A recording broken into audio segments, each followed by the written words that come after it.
All right. Everybody ready? Let's go. Let's go.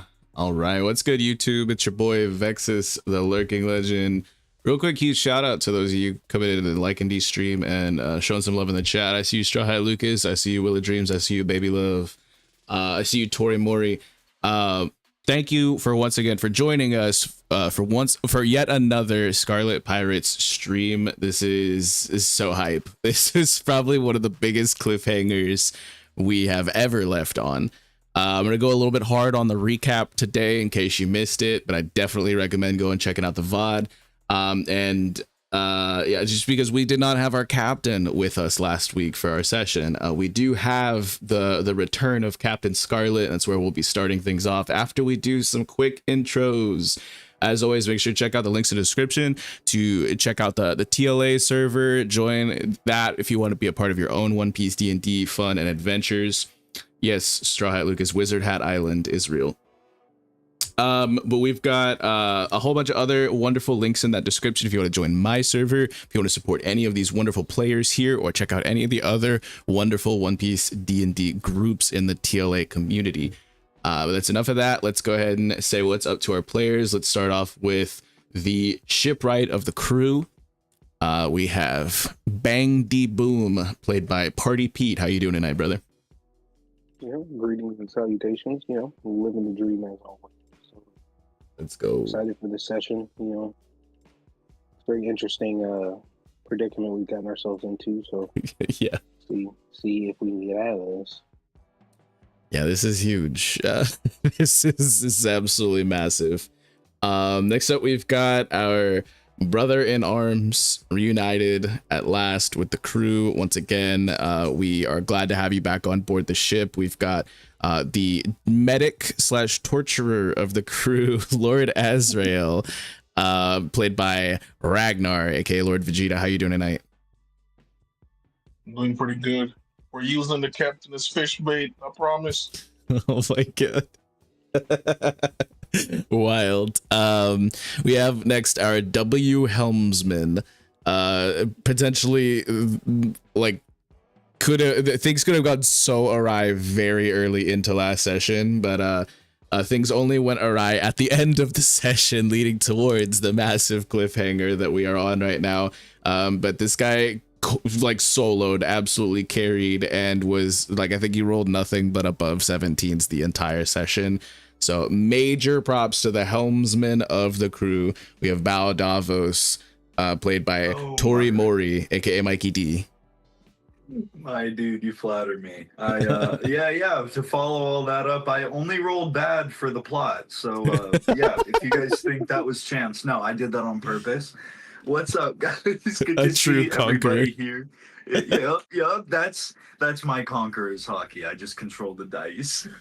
Crazy. It's like in Star Wars. You remember Liam Neeson waves his hands and he gets to win a boy. He wins a young boy. That's what happens. God. I'm not making this up. Go watch Star Wars #1. It's great to see everybody this Tuesday. Wild. I think that's a reduction of events, though, Mikey. What a pitch. But check out the link in the description for Mikey's Men. The link to that live is already up, and you can make sure to turn on notifications and like that stream as well. Over on Straw Hat Lucas's channel, link in the description. Very excited. And then we have a few more people to introduce. We have the frontline combatant of the last arc himself. We have the first mate of the Scarlet Pirates, NoChill Dill, played by NoChill Dill. No relation. How are you doing? Pretty good. How's everyone doing in the chat tonight? Love to see it.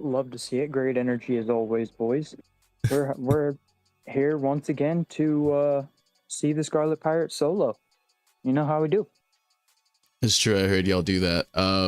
Wonderful. And last but certainly not least, returning to us in the Discord call and in session this week, and who we will be starting off with seeing what events transpired while the rest of the crew was fighting for their lives. We have the future queen of the pirates herself, the captain, Scarlet, played by Balincc. Yo, bro, I don't even know how to explain how I'm feeling for this session, man. I'm nervous, I'm hyped, I'm excited. I'm all type of emotions, man. Yeah, this is exactly how Scarlet going through swimming down there, man. She's nervous and excited. Crazy. Huge. Yeah, I couldn't even imagine myself after seeing what we saw, and I will take us to that map right now while we go over the recap.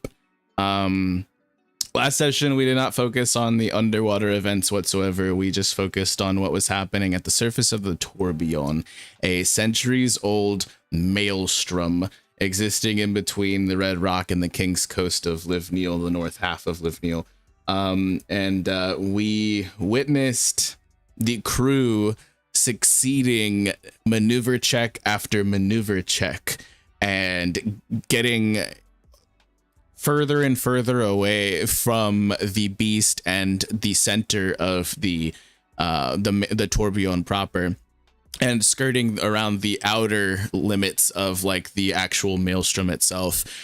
We witnessed the gyre worm, as it is referred to, backfiring its own bolt breath and making it a lot harder for it to control its electromagnetic fields. We were immediately brought back to Brother Dill, like surfing on top of the bear trap shield, being attempting to have been reeled in by a lifesaver by Big Azra and Bang D Boom, and that was successful, but almost not at first, which was nerve-wracking. He threw the shield back over towards Davos, who has it positioned at the helm now. We saw cannon fire spraying into this beast.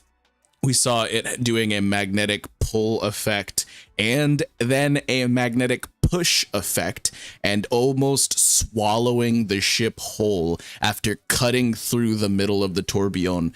As the crew had to like ride around the outer ring, this thing just went straight through the center. Bang D Boom shot out both of its eyes with sniper rifle rounds. Samia had healed Russ, who got ran over by, or almost squished by a cannon, and Dill, who did get ran over by a cannon, as the metallic cannons were being pulled and pushed by the metallic force, just swaying the entire ship. It was a crazy series of events. Dalt Wisney started to panic less as the beast seemed to be losing a lot of speed and blood, and even electrical conductivity or powers or whatever. So many things happen, but this thing is still alive and kicking and now gaining ground on you all as your rudder snapped at the end of last session. The only actual failed maneuver check, and it was bad. Unfortunately, it was more than 5 lower than the DC that needed to be met, which meant for a less than fortunate outcome, much worse than just a normal fail. But enough of what was going on at the surface of the tourbillon. We will now go back. I'd say that probably that whole course of events probably took you guys at least like an hour or two. Remember, we were talking about there's going to be a little bit of time dilation. It was not that many rounds of combat technically, but you know, we're just going to go ahead and say that whole course of events, you guys are fighting for your lives for about an hour or two up at around the surface, and are now being pulled further into the center as you're unable to steer your ship fully, and the gyre worm approaches with crackling, like arcing electricity pouring out of its body and its mouth, and both of its eyes spouting blood. It's still able to sense you by your magnetic charge of all of the metal on the ship. We go down several hundreds of meters now. Multiple fathoms under the ocean, down beneath even the continental shelf that we had saw the lamprey and hagfish before, and the previous shipwreck that was devoured whole. whenever Lord Azra got eaten. We go down even further, deeper into the direct center of the tourbillon as Scarlet and Harry, equipped with their breathers, were able to find where all of this water was going. You do think that it's a bit strange at first that there's way less shipwrecks down here. You can see several like little crevices and boulders and things, tons of like sea debris and detritus. There's not a lot of plant life or coral or any real movement here outside of the pull of the maelstrom itself. And the closer you get, the more almost magnetic it becomes. And it feels as if you are being nearly swallowed, circling around the drain. Whether you try with all of your might to move or not, it's almost as if you're being pulled faster and faster. Scarlet, you, Harry, and Ragnar are I'm not sure if you were headed directly to this strange hole in the center here, but whether you were wanting to or not, you are now being pulled. What goes through your mind? I'm Scarlet's like confused on what she's doing at this point. Like, she didn't get like no idea on what the treasure even looked like. What she's supposed to keep an eye out for, what she's not supposed to keep an eye out for. She's like just freaking out, but she's making sure like she got Ragnar and Harry's just at least close enough to do something in case something happens. Oh yeah, Harry is panicking, and things are racing through his mind as well, as he is like kind of, you get the feeling just off of looking at his face and your raw insight that he this might be more than y'all might have bit off more than he anticipated here. And he starts to even try to swim back towards the surface at this point, but to no avail. And you are at a point where you can almost no longer see light. It seems that most of the things down here have a black and white tint and hue to the, or like a lack of a hue, but there's like a lot of shade and tint. But like you don't necessarily see like the blue ocean as you saw it before anymore. And you realize that you can't see much further than about 120 feet out from where you're at. The only thing that you do notice is the pitch black that lies below, where it seems all of this water and yourself are being pulled. Ragnar kind of assumes the facial features of Holly as she approaches, and she says, Ragnar says, well, it looks like I lost the big thing, so we don't have to worry about that. I'm on my way down to you. Let's get some treasure. And Ragnar kind of smiles and then kalik and hangs up. And then Ragnar immediately starts freaking out and makes like the surprise like NL face, like looking down at seeing the same thing that you're seeing. But you do know that Holly is on the way. She's a good swimmer. She might be able to actually outswim this current. But I'm gonna be talking to Ragnar like, yo, I don't know why Holly just called us. Like we Ragnar, we gotta figure out how to get out of here. Come on, man. Don't need Holly. I don't need no Holly. You kind of see Ragnar's eyes kind of like gloss over and turn into like almost marbles, and they lose all facial features. And they're kind of like blacken, like the pupils don't have a shade to them or like any hue to them whatsoever, like the waters that are surrounding you. And Ragnar's face goes mute and lethargic, and they just like say in a very deep booming voice that you could hear inside of your mind as well, abandon all hope. And then Ragnar like shakes their head and like blinks, and their eyes are back to normal, and they're panicking again. Never, Ragnar did.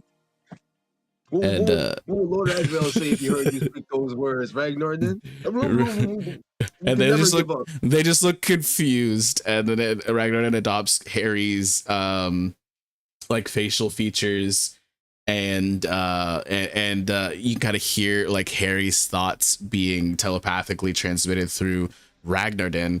which they've been doing like the whole time that you've been down here. And Harry's just like, well, Captain, it's been an honor. And he kind of like with a stirred gaze, like nods and like salutes you a bit, like the soldier that he is or was.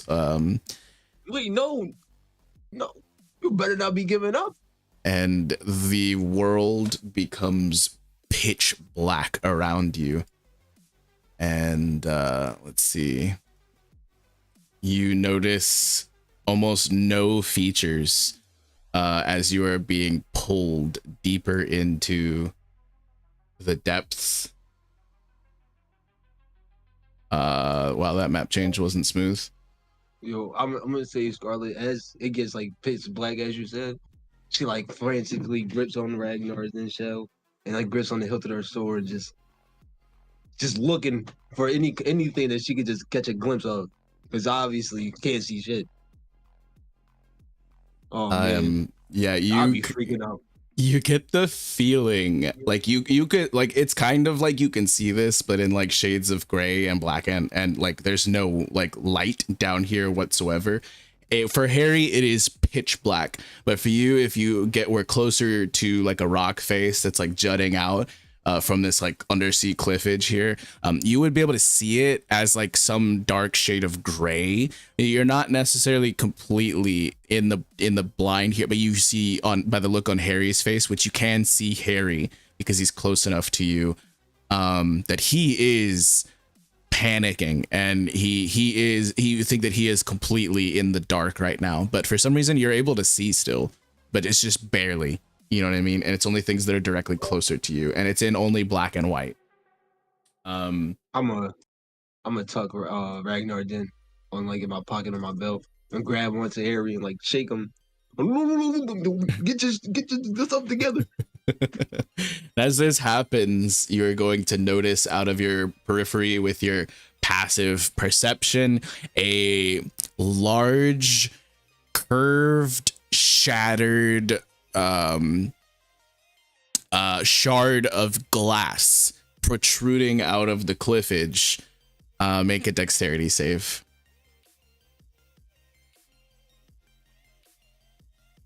And as you do this, you recall that Captain Malcolm Gilderoy was in fact, holy shit, Captain Malcolm Gilderoy of the not captain, I'm sorry, the leader of the glass house, the bounty hunter, Malcolm Gilderoy, was sending large, massive, like glass cannonballs down here for some reason or another. And this seems to be a shard, it's curved like a part of a sphere or a globe that has been like completely shattered due to like pressure or like impact or something like that. And you weave out of the way of it as you're only able to see things as they become within 100 or 120-ish feet of you. So you have to react with quick timing. Otherwise, you or Harry could very well be sliced open by these massive, gigantic. These cannonballs would have easily been like big enough to fit like a whole like 2-story house inside of. Like and so this was like this was like a part of one of those cannonballs, and the tunnel starts to like snake and bend, almost reminding you of the large worm that you saw up above, the Neptunian that you know your crew is fighting off right now. And you are pulled to the left and the right, and you almost forget which way is up and which way is down, and you're filled with disbelief in your senses, and you just know that you have to rely on sight right now, but you don't even know like which way the surface would be from here. As you see another large shard of glass sticking out, and it's about to potentially slice into one or both of you. Make another dexterity save.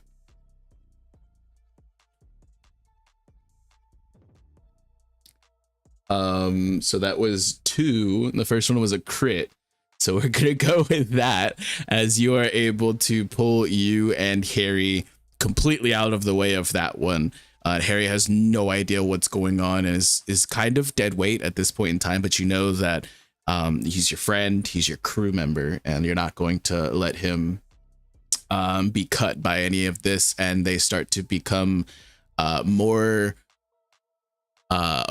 common. You see 3 shards of glass, massive, huge shards of glass, and this would be a little bit higher of a DC. I now need 3 dexterity saves. I won't count that 9, but go ahead and roll me 3 fresh dexterity saves. Okay, so you quickly weave out of the way of one, and then another even more nimbly, and then on the third one, it was closer than you thought. You're being pulled faster now than you were before, and the whiplash of force of you tugging Harry like with you was just too much, and both of you are going to take a bit of damage as you get cut slightly by the last of the 3 here, and that is going to be wow, okay, max damage. So 12 damage that you as well as Harry are both going to take, as you can now see the water surrounding you and Harry getting even darker, but it's not red, it's not scarlet as you normally see when blood is spilled. It is just a black, like almost like an oily color, because it is devoid of light down here. And you believe that you're relying off of something like a 6th sense that you have instead of your normal vision. Then we get to a point where you are being, the passage is narrowed to the point where you can see all of the walls surrounding you, which means it is now more narrow than a 50-foot radius. As you're able to see everything, you know, all of the cliffage, it starts to get tighter, and the pressure is built up, and you're moving at such a breakneck pace that you can't react even if you wanted to. And you can see below a pinpoint of light. As you are being sucked down, you're immobile. You cannot move due to the sheer amount of force and pressure that is pulling you. I'm sure you're filled with panic and fright, but maybe this light gives you hope. Yes, it gives me a lot of hope, actually. And I'm gonna tell him, I'm gonna point to it, Harry, I'm gonna start shaking him again as we get sucked up and whatnot. He seems to be within an inch of unconsciousness. His breather is working, you know, just like yours is still, but he, maybe out of sheer fright alone, or maybe now out of blood loss or the pressure it has gotten to him, he is like struggling to maintain focus. And neither of you are able to really even move your it's like when you're on like a roller coaster, how you're like pulled back, like, and you're like, you can't move your face muscles and your arms are just stuck by your side. It's almost as if you are being like shot with the force of like a rail gun. You're moving so fast and so quickly down here. And your cheeks are like stretching, and you're unable to keep your mouth completely closed. You taste the salt water in your mouth, and the light becomes bigger than a pinpoint, and it's now the size of like a window underneath you. It becomes much bigger and becomes like an entire floor beneath you, and you are engulfed in white light as you feel the pressure lift from all of around you, and you are now in a free fall. Huh? Wait. Like air? You are no longer able to swim. You are falling at damn near terminal velocity, straight down. You are now reminded immediately which direction down is, and you are being pulled there faster than you have ever been pulled before. Cool. So we're gonna go back up to the surface now, and we're gonna see what's going on with the rest of the Stay crew. down there, No, man. no, no, we're good. We're good. We're good. Keep us down there. What? So here we go, back up at the top That was of the crazy. map, and we are going to see what the crew, how they immediately react. Davos, the last thing that happened was you guys banked off of a wave, got a little bit of hang time, and you guys were mid-air for a second while dodging being swallowed whole by the gyro worm, which is blinded but is able to hone in on the metal aboard your ship with some sort of like magnet sense that it's got going on, because you guys are within a very close range of it right now. And the weight of the ship re-hitting the water, and the keel took most of it, the rudder could not hang and snapped. How do you convey this to your crew?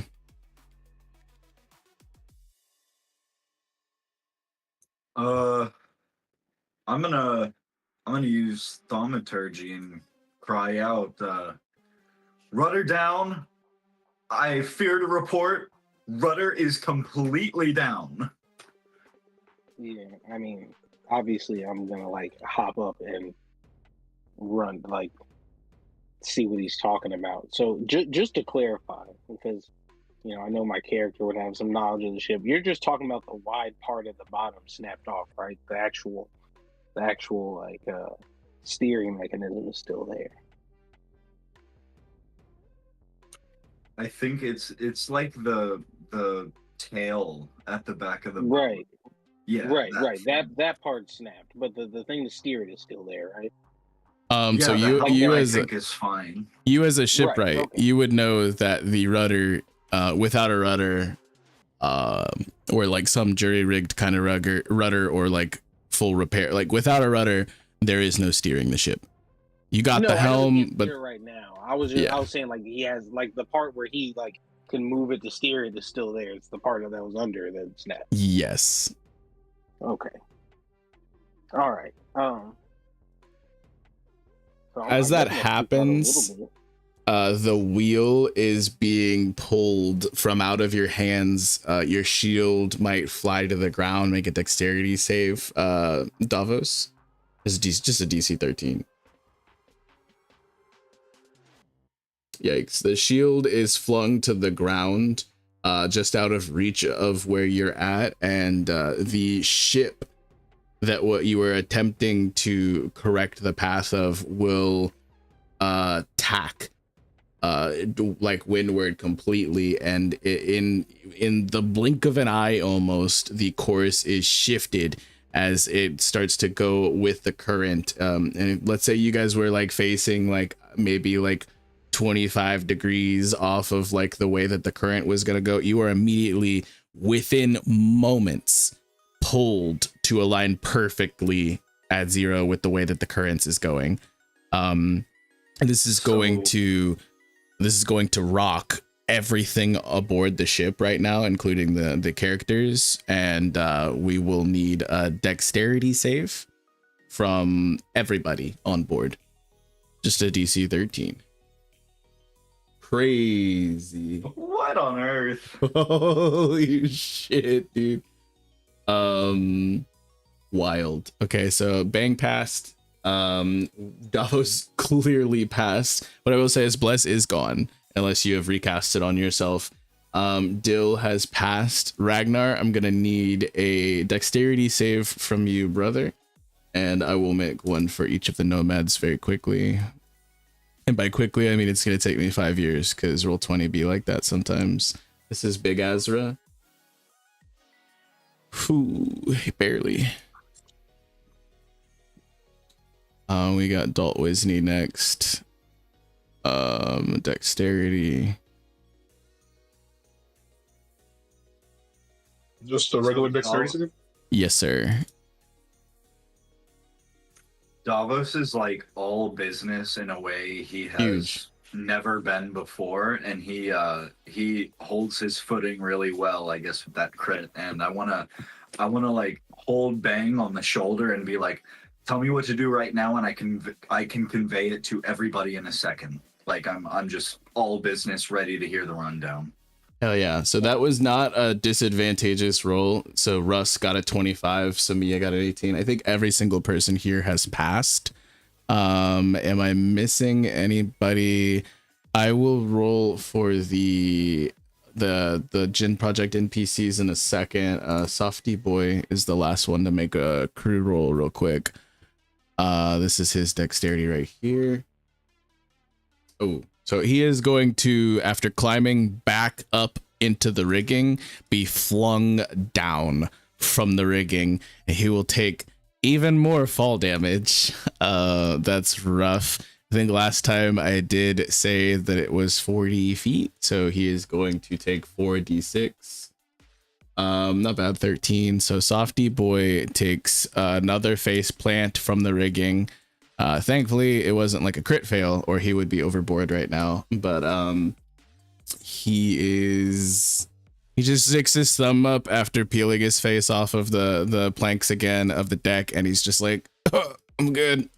Don't worry. He spits out a tooth. And now I'm gonna roll 3d20, and this will be for the Jin Project individuals that are down below deck, right? I know their modifiers. 2 of them fail, so they will take a bit of bludgeoning up damage. We're just gonna roll 2d6 for them. Cool, 8 damage. The rest of you did well enough to not take any damage from that, especially with Davos's crit. He was maybe able to warn you guys with enough time. But I will mark on their life points that 2 of the NPCs did fail, although 1 succeeded. The entire boat has been very quickly rocked, and many of you struggled but succeeded still to get your footing, and you yell out Davos to bang D boom. How do the rest of you react immediately before like 6 seconds passes, you know what I mean, to this all happening?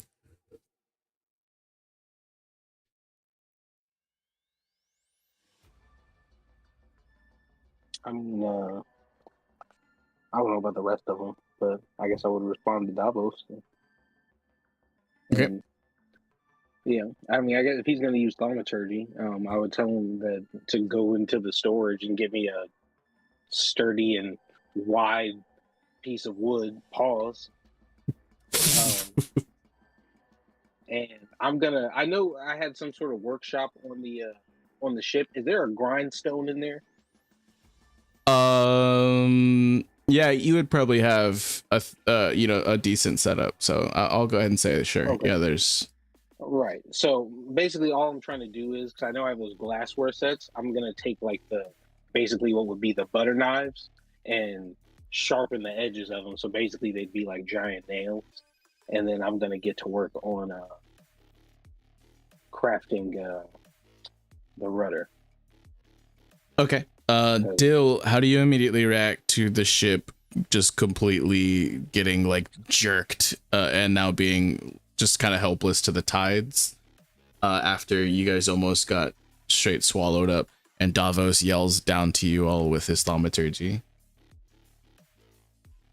So with my success on the deck save, I'll say that I grabbed onto a cannon as I heard Davos shout out to the crew. Yeah, as did Dalt and Russ, who also had each other kind of like to help, steady themselves and not fall over. Samia was able to keep her footing and whatnot, and they're all a little bit concerned, and they're like swivel head, like looking at everyone, making sure everyone's okay. Lord Azrael, how would you react immediately to hearing that the ship's rudder has snapped? Immediately? Yes. Well, man, it was fun while it lasted, guys. What do you mean lasted? You think we're gonna die here? Look, it happens eventually, you know. Holy shit. That's loser talk, brother. I expected better of you. Your time down there must have changed you. Holy shit. While that's happening, Bang D Boom, give me a Tinkerer's Tools check, and we'll see how well you're able to like jerry rig like a substitute rudder. I also want to like stride to the cabin, and after what Dill just said, I want that to be where my thaumaturgy scream comes in of "We need wood." Okay. Do you have Tinker's Tools on your sheet, Bang D Boom, or do you need me to add it real quick? I think it should be on there, right? I didn't realize I was muted. Yes, I have Tinker's Tools on my sheet. I was Perfect. asking if I have advantage. There is no deckhand here. And you don't have like an apprentice with you. You do have the proper tools, but this is like a bit of a moment of panic. Is there anything you could think that would give you advantage aside from the things that I've mentioned? From my background, as far as where I come from, but also I do have craft vessel, which let's see. Oh, that's the word. Let's see. Right tool.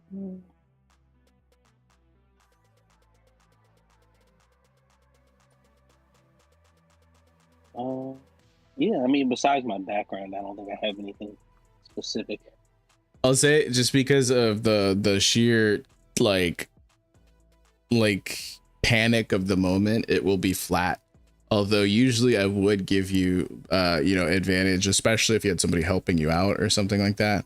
But if you're just kind of like quickly trying to do this as fast as possible, this will just be a flat check. The DC is not super high though. I believe it is okay, yeah, that passed. I was gonna say it's a 13 or a 14. I forgot what all of the modifiers would be really. But yeah, that is more than enough to beat a 13 or a 14. So you successfully are able to make something that is passable very quickly. I'm gonna call. Go ahead. Oh, I was gonna also have them say, "Hey, bring Rocky B and all the chains and rope that we have on the ship." I would like to take the basically those like butter knives from the glassware set that I should kind of sharpen at the end a little bit so they can be used as nails. I would like to load them into my leg in place of the bullets I have. My leg gun to effectively fashion a sort of nail gun in this particular situation. Okay. Interesting. So you're working out that as well. I'm gonna say that that'll take a little bit longer than just one round though, and we are still in combat here. So is anybody using a ship action after successfully not falling prone and taking a shit ton of damage like two of the Jin Project folk did? I think Russ is going to probably fire a cannon, seeing that there isn't like a magnetic push or pull that he feels in effect on the cannon anymore. And you guys do have a few glass cannonballs, so he is probably gonna have Dalt load one of those up, and he is going to fire. Is anybody else doing ship actions? Dill is also going to be firing a cannon and having Lord Azra reload it for him if he still is there and able to. If not, then Big Azra. Gotcha. So I'm going to fire for Russ really quickly. You can go ahead and fire for yourself. I'm on the swivel gun, so I would fire as well. Oh, hell yeah. Okay, so we can all take aim and fire.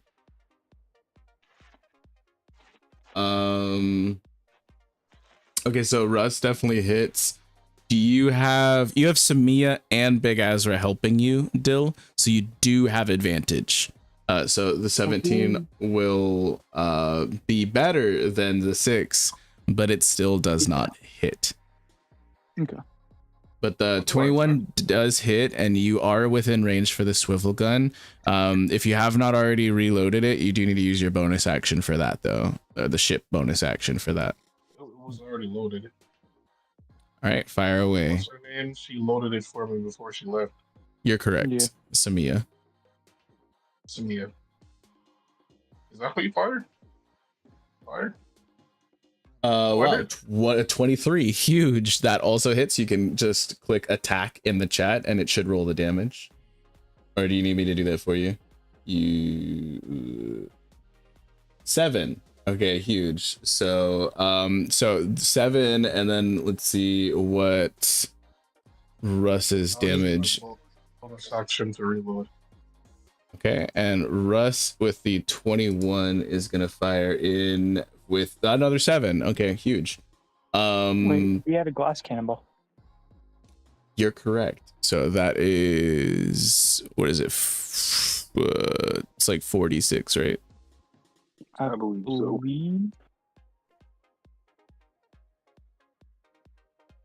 Okay, so 16 plus the original 7 from the swivel gun. Huge. So that is all going to pelt into the monstrous form of the very heavily wounded gyre worm that is crackling electricity around you all, as one of the cannonballs is completely disintegrated by one of the arcing beams of electricity that is like swirling around this monstrosity. 2 of the ones that were fired did in fact hit. In Roll20 is taking quite a while right now. I'm so sorry. I'm going to do 2 things very quickly. Were there any other ship actions that were being taken? Obviously, Bang D Boom was using his to do other things other than combat, but Davos is unable to properly make a maneuver check right now, but he is supporting and whatnot. Softy Boy is also peeling his face off the ground, using half of his movement to stand up from falling out of the rigging. Let's see. I use my ship interaction to fill my flask. Brother. Sure, I'll allow it. So I just wanted to say, for the flavor of that rudder crafting, that's the legendary one chisel style bang swordsmanship. Bang swordsmanship sounds crazy, I'm not gonna lie. But, Davos, so far you have used mostly like an interaction. Was there anything that you wanted to do aside from communicate to the crew? Softy Boy is going to get up, use half of his movement, and start running towards Bang D Boom. He's not going to be able to make it all the way over to you, but he will be able to try to help you with any of your future endeavors, whenever he makes it over to where you're at, Bang D Boom. But he did have to use half his movement to stand back up after face planting. But Davos, are you running down below? Are you, what's going on with your whole situation? Are you using any movement or anything? Yeah, I shouted that thing, and I'm gonna use my full movement to get into the cabin, or however close 30 feet will get me, but I'm gonna head down there to try to essentially get that wood back up for Bang post haste. Gotcha. Perfect. A thing that you would also know is that although it is not entirely safe if you're about to be like boarded or anything like that, there are gangplanks and things like that which you would use to board, and that is a large straight plank of wood that is above deck, so it wouldn't be far from where you are up above deck, and instead of going into the cabin. So there's like the gangplank, which is a huge like long piece of wood that is readily available if you wanted to go for that.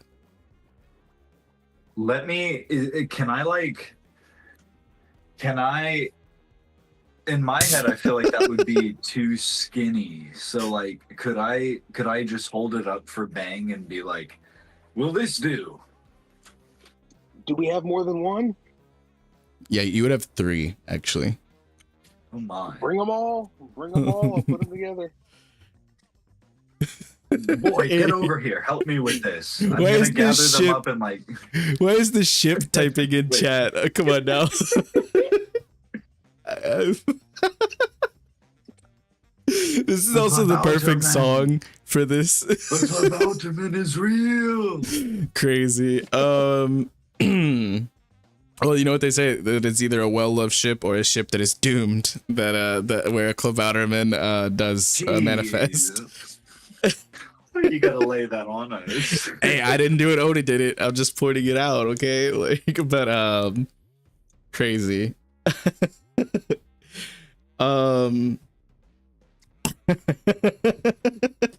So that is gonna be the first round for you all ship side. And I'm gonna say that some of the things that you are wanting to do, Pete, those for Bang Deep Boom, those will kind of bleed into the second round a little bit as well. Yeah. But not as an action though, so that's fine. Now we get to do our favorite thing here, folks. We get to roll a not a 6, which is crazy. That is absolutely insane. We love to see it. Now We love it.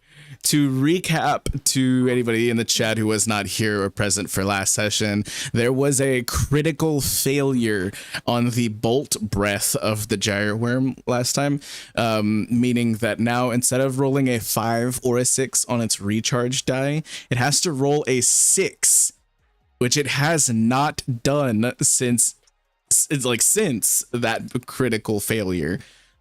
It does not seem affected by its own electricity, so it didn't take any backfire. So this is the downside. This is the drawback to that critical failure. But it has other things that it is able to do since it is in range of you all, and it will do those as soon as my Roll20 restarts. I have no idea what's happening right now. Oh my god.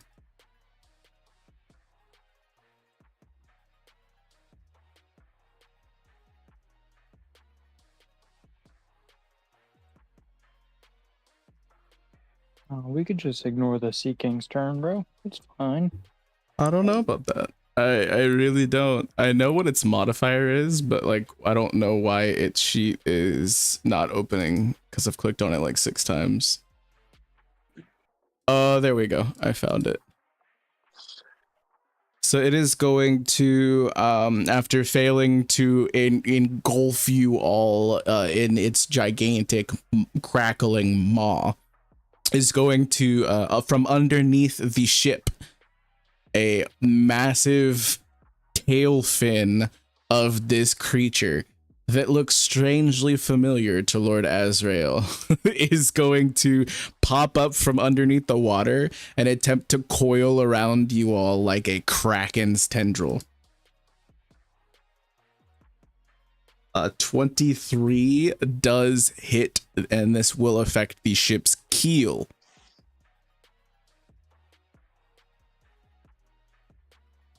Can we do something about it? Can we maneuver out of that?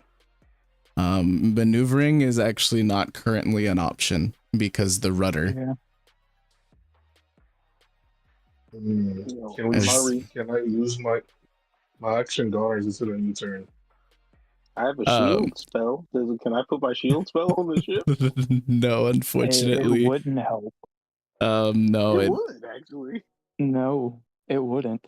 for the keel, I think the AC is a 16, meaning that the shield spell would not get 14. you out of it. 14, so that would only bring you to a 19, which it still would not help. You did use your action and bonus action, Lord Azrael. Did you have a reaction that you had in mind? Unfortunately, this is not an element, so Yeah, so from underneath, you can see the water beneath you, the rushing tides. It's white, foaming like seawater that turns pitch black as and then metallic blue as the gigantic, massive scales and like a frilled tail fin of this thing lash at the bottom of your ship, and it just absolutely like jostles everybody on board. I need another dexterity save from everybody. I modified the keel HP on the ship storage sheet so nobody else has to worry about that. Thank you. 17 good. Oh. That's me, not the ship. Strong will. Oh, yes. I don't have those. He doesn't, you're right. Oh man. Let's see. Did I need the argument that mine is high enough that I can try to save Dill? Let me You're above see. deck. You are above deck. Well, that's true. So this was Big Azra. Big Azra is gonna use another strong will because he does not want to go down right now. Oh my god. Yeah, he's big. He's big strong. I'm gonna have to strong will myself, I think. Let's go. Okay, cool. So Big Azra is able to save himself and sturdy himself a little bit. Let's go with Samia now. Am I safe for the 15? Okay, I'll use another one. You do not. Well, the answer was safe. Yeah, you do not know. you do not get knocked prone or anything. All of you have rolled, so I mean that's fine. I'm not trying to hold it and keep any secrets right now. It's just the NPCs that have to roll right now. Samia is not face planting as well, so that's good. Let's see, Softy boy. He's good. Didn't mean to roll advantage. Oh well. Russ is next. Huge. Yeah, he's good. I should really take off. Could Russ save me? I'll say Russ is down there. Russ has done well enough.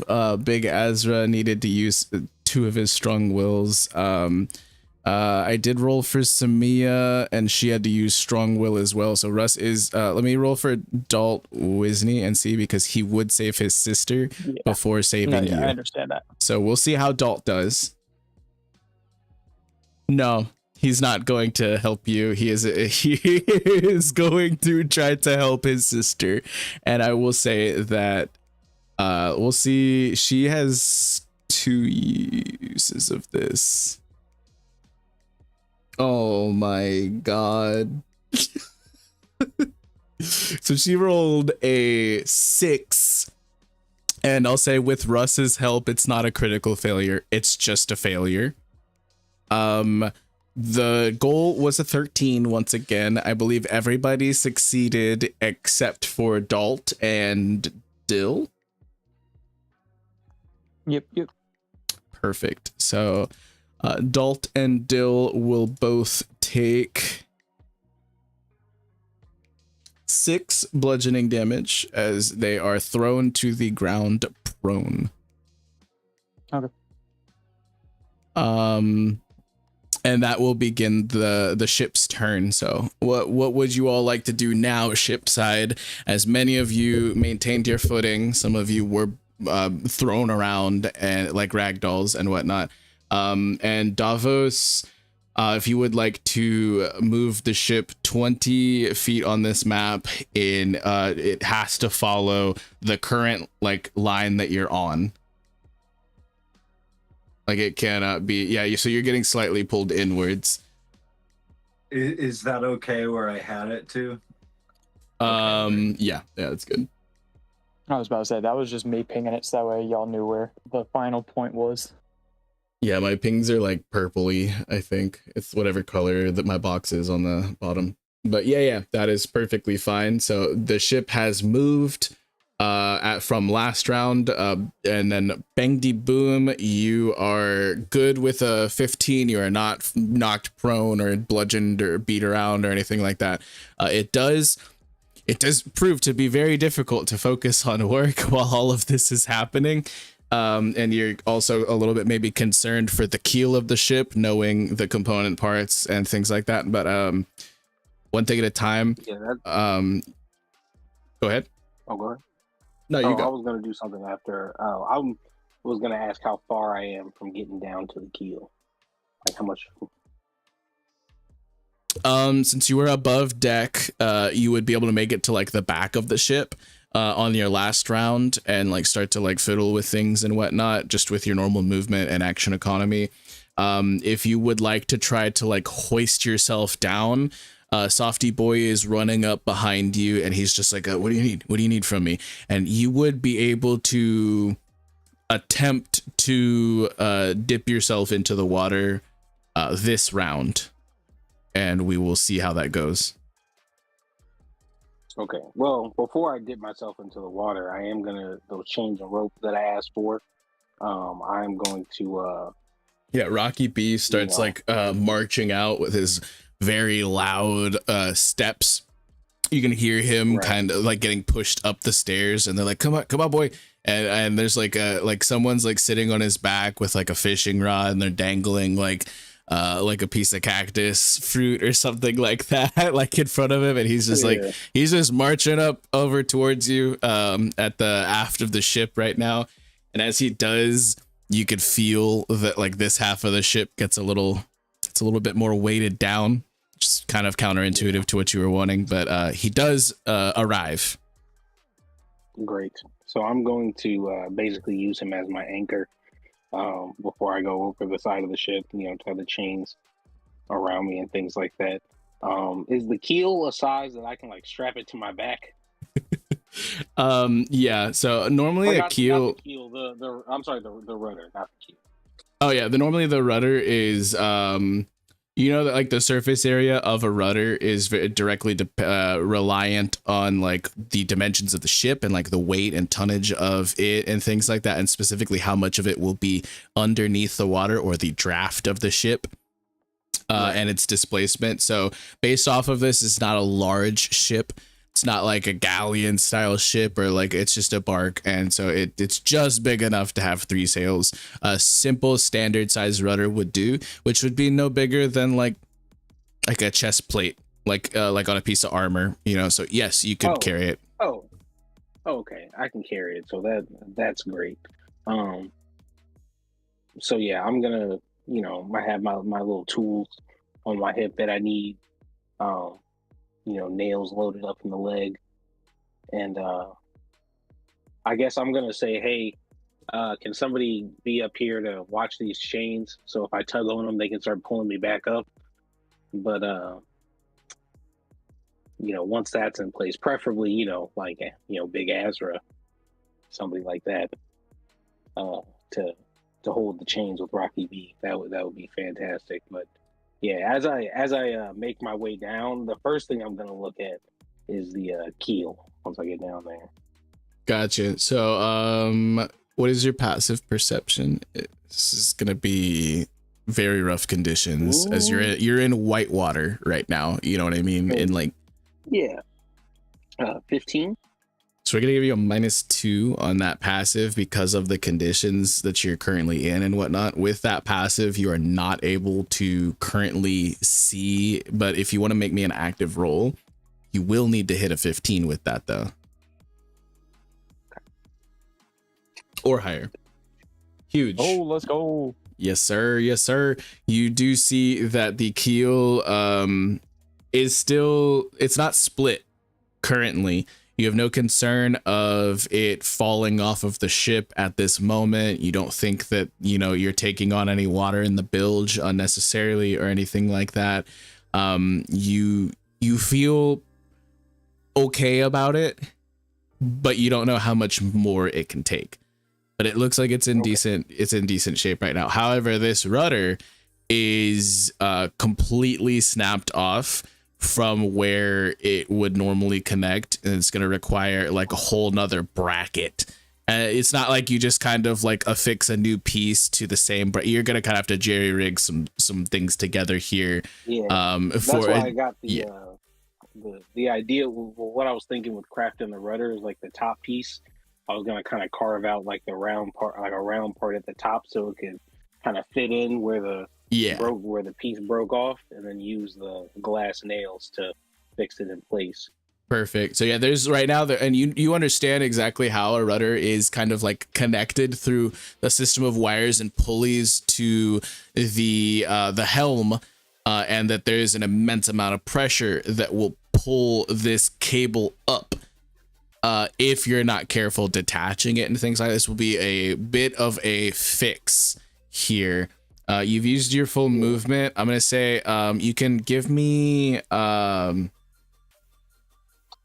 either a sleight of hand or acrobatics, just to see like how you're positioning yourself to get prepared for these.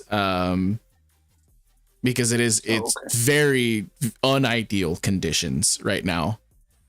Perfect. Yeah, you are uninhibited for the most part by what by these elements. Maybe in your past you're like, I've gone through worse. I've done some crazy shit before. Like, this ain't nothing. Maybe it's through blind confidence. Maybe it's through warranted confidence, but one way or another, you are not being too affected. The ship is kind of providing a huge amount of draft for you to kind of like ride in, that is sheltering you from the sheer force of this maelstrom. So you're in the sweet spot, Okay. Am I where I am on the ship? If I wanted to, am I in a place to like make a repair on the keel? You would have to go further center, towards the center of the bottom of the ship here. Where you're at right now, you can touch a part of the keel because the rudder and the keel are very close on the very aft of the ship, but where the tail had struck was more towards the center of the ship.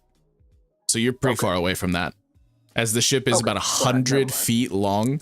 Not accounting for the bowsprit. So you're one thing at a time. Then we'll focus on the rudder. So that is. I was gonna ask because I do have mending, and craft vessel like doubles the HP that I gain when I make like repairs like that. Okay, so you're gonna try to very quickly use. So what mending would be able to fix something that is broken. If you had if you had a broomstick and you snapped the broomstick in half, if you had both halves of that broomstick, mending would be able to repair that. But if you only have one half of the broomstick, you can't mending it back to a full broomstick. Do you know what I mean? Right, but if I have a replacement in half of that broomstick, does that count? It's going to require a little bit more small work. So I'll say that this is not necessarily something that mending can get completely done. But you can try to jerry rig a new bracket and then attach this rudder to it. Which would be, I'm going to say it would take 2 turns. So first I would need a check right now, and then I would also need a check next turn. All right, what kind of check? You have carpenter's tools. I believe so. I think the wood carver's tool. Yeah, I do have carpenter's tools. Perfect. Hit me with it. Insane. Yeah. Okay, so you are able to repair the bracket with quick precision. And you might even have made a better bracket than what came stock on this whole setup here, because merchant ships, sometimes they're just thrown together with little to no detail. They just get from point A to point B. They don't care much about performance, right? Like, nah, you knocked it out of the fucking park. Unfortunately, that is all you're going to be able to do with your action this turn, and then we could try next turn to actually affix the rudder to said bracket. Cool. It did take 34. The keel. The rudder was just completely freaking knocked off though. That is gonna bring us back to below deck. I'm gonna say Big Azra did leave to help out with Rocky B. Dill and Dalt were thrown about and knocked prone. Russ is helping her up, and she won't have much movement, but that's not going to really affect her action economy, and she's kind of staying in place. So it's just mostly the damage that has been adding up. I know Dill is taking quite a beating, unfortunately. he's like arguably one of the most dexterous people on the ship, and he's just actually getting destroyed right now.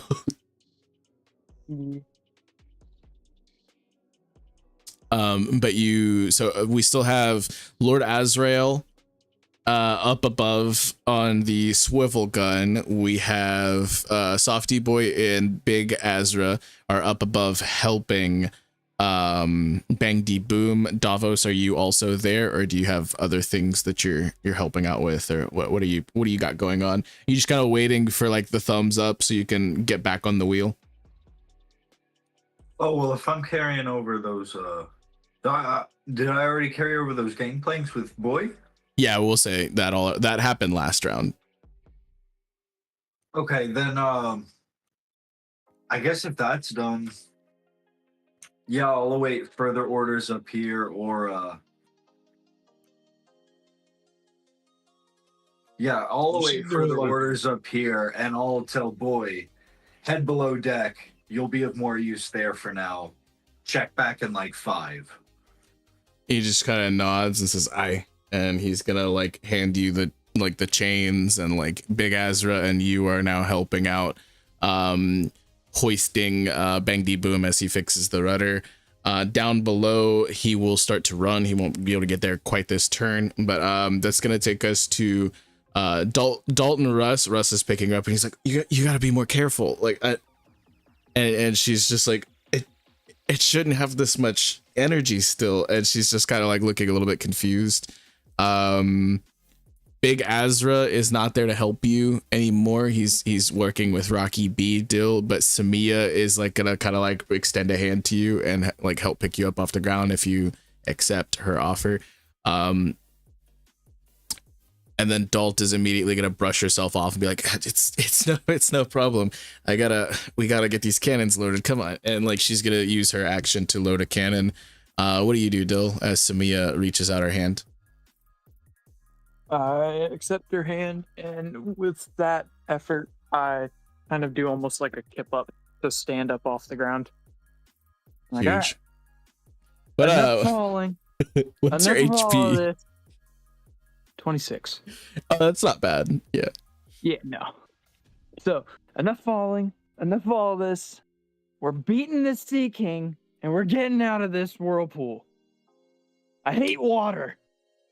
So you guys did fire 2 more glass cannonballs last round, is that correct? Yes. So we should have a total on ship resources. Let me take that down 2 more. I think it's on here. I could be wrong. I think I'm wrong. The glass cannonballs are on there. But I think we had 12 at the beginning, and shot. You did have shot 12. I 12 of them? forgot. Yeah, I think this is 4. It's either 4 or Yeah. it's either 3 to 5. It's like it's in that window. Okay, well, Right. we're gonna go ahead and say you guys have like 8 left. And so Dalt is loading those, one of those. Samia helps you get back up. She's going to hit you as she does with a cure wounds Dill. And she's just like, that looked rough. I'm sorry. And she is going to, it's a first level. She 12, and then your accelerated healing hits. Yeah. Cool. So you're good. Low key, a bless would be more effective because he needs a saving throws, not the health. Hey, we don't got to talk about that. I'm fine with the falling. I would have preferred her to reload the cannon, but it's all good. I will in turn use my ship action to reload the cannon. Yeah, she's just concerned. She's looking after you all, like trying to make sure that you're in proper shape. That's mainly her job, you know. But I am going to also reload the cannon as my ship action and take a hearty swig out of my flask as my interaction. Huge. Wonderful. And with that, I think that is everybody. A lot of people are giving the help action. Oh, Lord Azra, I'm so sorry. What you do? So then, I was just waiting for you to do your thing. I fired a silver gun. Hell yeah. You bastard! You know how long Balincc took to make this ship, right, Bang? Well, where's Bang? Huge. Yes, that absolutely works. 20 does hit. As you're just peppering this thing. Where you just go in center mass, or you hitting this thing in the face? Where are you aiming at? Wait, didn't he hit us with like a tail or something? He did. This would have been the tail. You bastard! You know it's already sensitive, right? Hey, yo. Hey yo. You can go ahead and roll damage. 9. Okay, so 9 hits him in the tail as a fresh bit of damage on that spot for this combat. Just huge. My bonus action. Gotcha.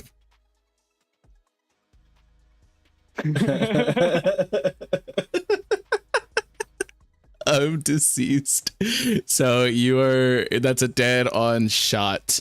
The rest of the crew are mostly using help actions to make sure that Bang D Boom is doing well. We are then going to do what used to be my favorite thing. It's less fun now. Yeah. Crazy. Oh, imagine if it would have crit failed again. Oh man. So it is going to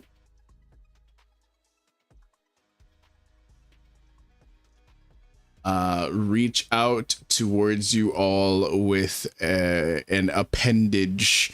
It has these claw-covered fins that it is not currently using to swim, and one of them is going to swipe towards you all. And that is 22, not a 23. That still hits the hull of the ship. Is that correct? That has to be correct. I think so. Yeah. Oh yeah. I guess I can't use a shield spell on it. It would help me. Yeah. So if this rolls underneath the damage threshold, then you take no damage from this. But we'll see. It's a lot of dice. Where's the damage threshold? Let's see. Wait, so if it crosses the damage threshold, we take all of the damage? Yes. Okay, then I have to update the holes thing. Did it not? Yeah, the hull did take this damage, correct? Yeah. I thought the threshold meant that it takes the remainder. Oh, no. It takes the full amount if it crosses the threshold. Where's the threshold at? Threshold's So it's on Queen's Gambit sheet. Yeah, there's Queen's Gambit sheet, which has a lot of the crunchy stuff, and then there's the ship's resources and storage, which is all on the so it's on the on the stat block, not the character sheet. Right. I'm looking at the stat block. I just don't see. It's under component parts. It's also at the very top, near where the AC and stuff is, I think. I got the updated keel HP and the whole HP calculated on there. Thank you, sir. And it is going to so it swipes down into you with a claw-covered long fin. This fin alone is like 3 times as long as like your main mast, like your longest, tallest mast. This is just absolutely huge as it swipes into and leaves a few gashes on your broadside. You're not taking on any water. It only hit the broadside above the draft, above the sea line. But there are splinterings of wood, and the individuals in the gunnery, specifically Russ, Dalt, Samia, and Dill, you all see several planks splinter before your eyes as massive gargantuan claws peel through the walls near the gunnery, and you have a much larger area to fire your cannons out of now, as it has gashed into the side of your ship. But no, you're not taking on any water right now. Heard. but I'm sure that is menacing as Samia, Dalt, and Russ all let out very high-pitched screams. And that is going to be it for right now. Before we get to seeing if Bang does a great job or not with the rudder and how successful that is, I wanted to go back underneath. And we are going to see exactly what is happening with Scarlet, Harry, Ragnar, and soon to be Holly, from what you remember hearing. Balincc, as Scarlet has been engulfed in light, and you are in free fall in what feels to be open air after feeling the pressure of the entire ocean pulling you down. What are the first things that pop through your mind? What do I? Wait, first thing, do she see anything once the I guess the force of being sucked in the tourbillons? Like, did It she is see like anything after all this? it is immediately like a blinding white light that seems to like be just like, even if your eyes are closed, you could still see it through your eyelids. It's just like insanely bright. Before we do the full map transition and we get you to be able to see what you're about to see, what's going through your mind as you experience the euphoria of falling into open air? Yo, she's probably gonna think this is the afterlife, man. She probably thinks she failed. She's like, it's over. I had the whole crew. I had Ragnar then.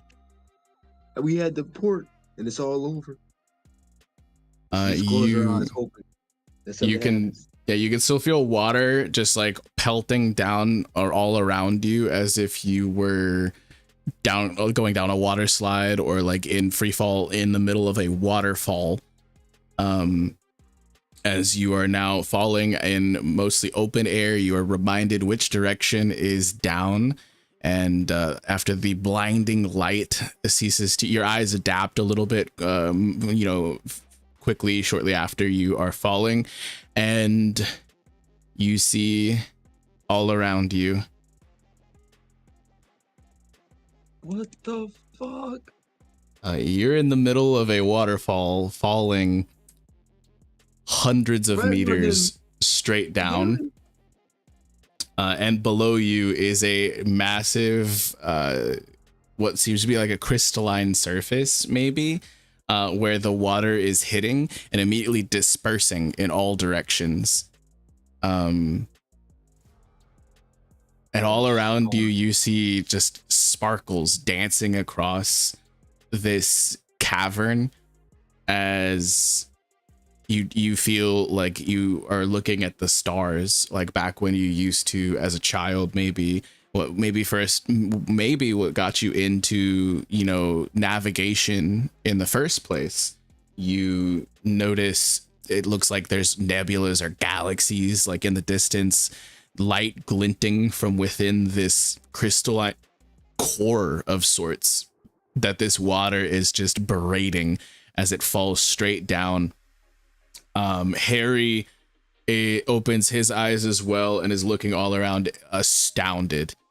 Then up above you, you hear a screaming as Holly is also free falling, and she's just like, what the hell? Like, and she is up above you in the waterfall, shortly behind you. I'll pull her token in really quickly. I think she's gonna be a giant woman for a second, but I'll shrink her down. But she is at the very top of the waterfall here. Crazy. So now what is going through your mind, and what the hell just happened? So definitely after hearing Holly done ruined my bliss, I know this is real. I know this ain't the afterlife. And that made me even madder because I don't know what the hell I'm supposed to do. God damn it. I'm like, Scarlet's like going through all these scenarios and plans on how she's supposed to get out of this situation. There we go. I fixed it. But yeah, so Holly is up above you. You just feel mad. That's like the immediate thing you get. As you free fall down below, there's no use in me trying to make her tiny, but I will. Give me just a second. There we go. She's much high up above you, and you could hear her like screaming. Harry still has his breather in his mouth, as do you, but she has like gills / lungs and doesn't have the need for such a thing. But you could see her immediately up above, covering her mouth, and she's just like, and she looks like she's choking a bit. And you are falling ridiculously fast, and I will say that all three of you descend, and you are approaching just at a rapid pace this what looks to be a gigantic crystalline sphere beneath you. How do you prepare yourself for inevitable impact? All right. I've been thinking, Vex, but when this time came, I came to the surface. I have a spell, right, called Misty Step. It let me teleport somewhere as long as I'm in range. So can I flavor Scarlet teleporting at like 30 feet off the surface to soften the impact of falling? Yeah, absolutely. So you get right within like the very like just above, as Holly's like almost halfway down now at this point where you were when she first popped out, and she seems to be like kind of struggling to breathe. You bro, chill. No, but you cushion you and Harry's fall like by trying to like teleport yourself and like do like a bit of like a tuck and roll, or like jumping right when an elevator crashes, so you don't like, you know what I mean, like that kind of like same effect. And as you do, you kind of like shave like almost like you've seen those Cypher Pole agents do. You just move so quickly and nimbly, and it's almost like you felt like you kicked off the air slightly, or like the water itself. But you were able to react in time, and you lose a whole bunch of that. You were going at terminal velocity, as well as being propelled by this like jet stream waterfall pushing you down. And, you know, so the full effect of gravity and then some was affecting you. And immediately you were relieved of that pressure and you can land. But instead of being solid, you feel a squishiness as your foot sinks in, and you're about knee deep before you actually hit something smooth and solid.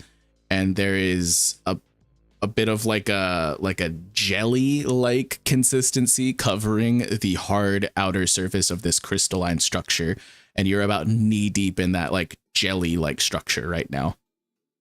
And you can see that the water that is cascading down is just dispersing in every single direction discriminately, like if you were like indiscriminately, like if you were to like turn a water faucet on and hold like a glass vase underneath it, it just like spreads out in every direction ridiculously fast. So you do feel a bit of like a pull outwards. There's like a current as this like waterfall dissipates as it hits here, but the jelly actually kind of like gives you like more of a stable footing.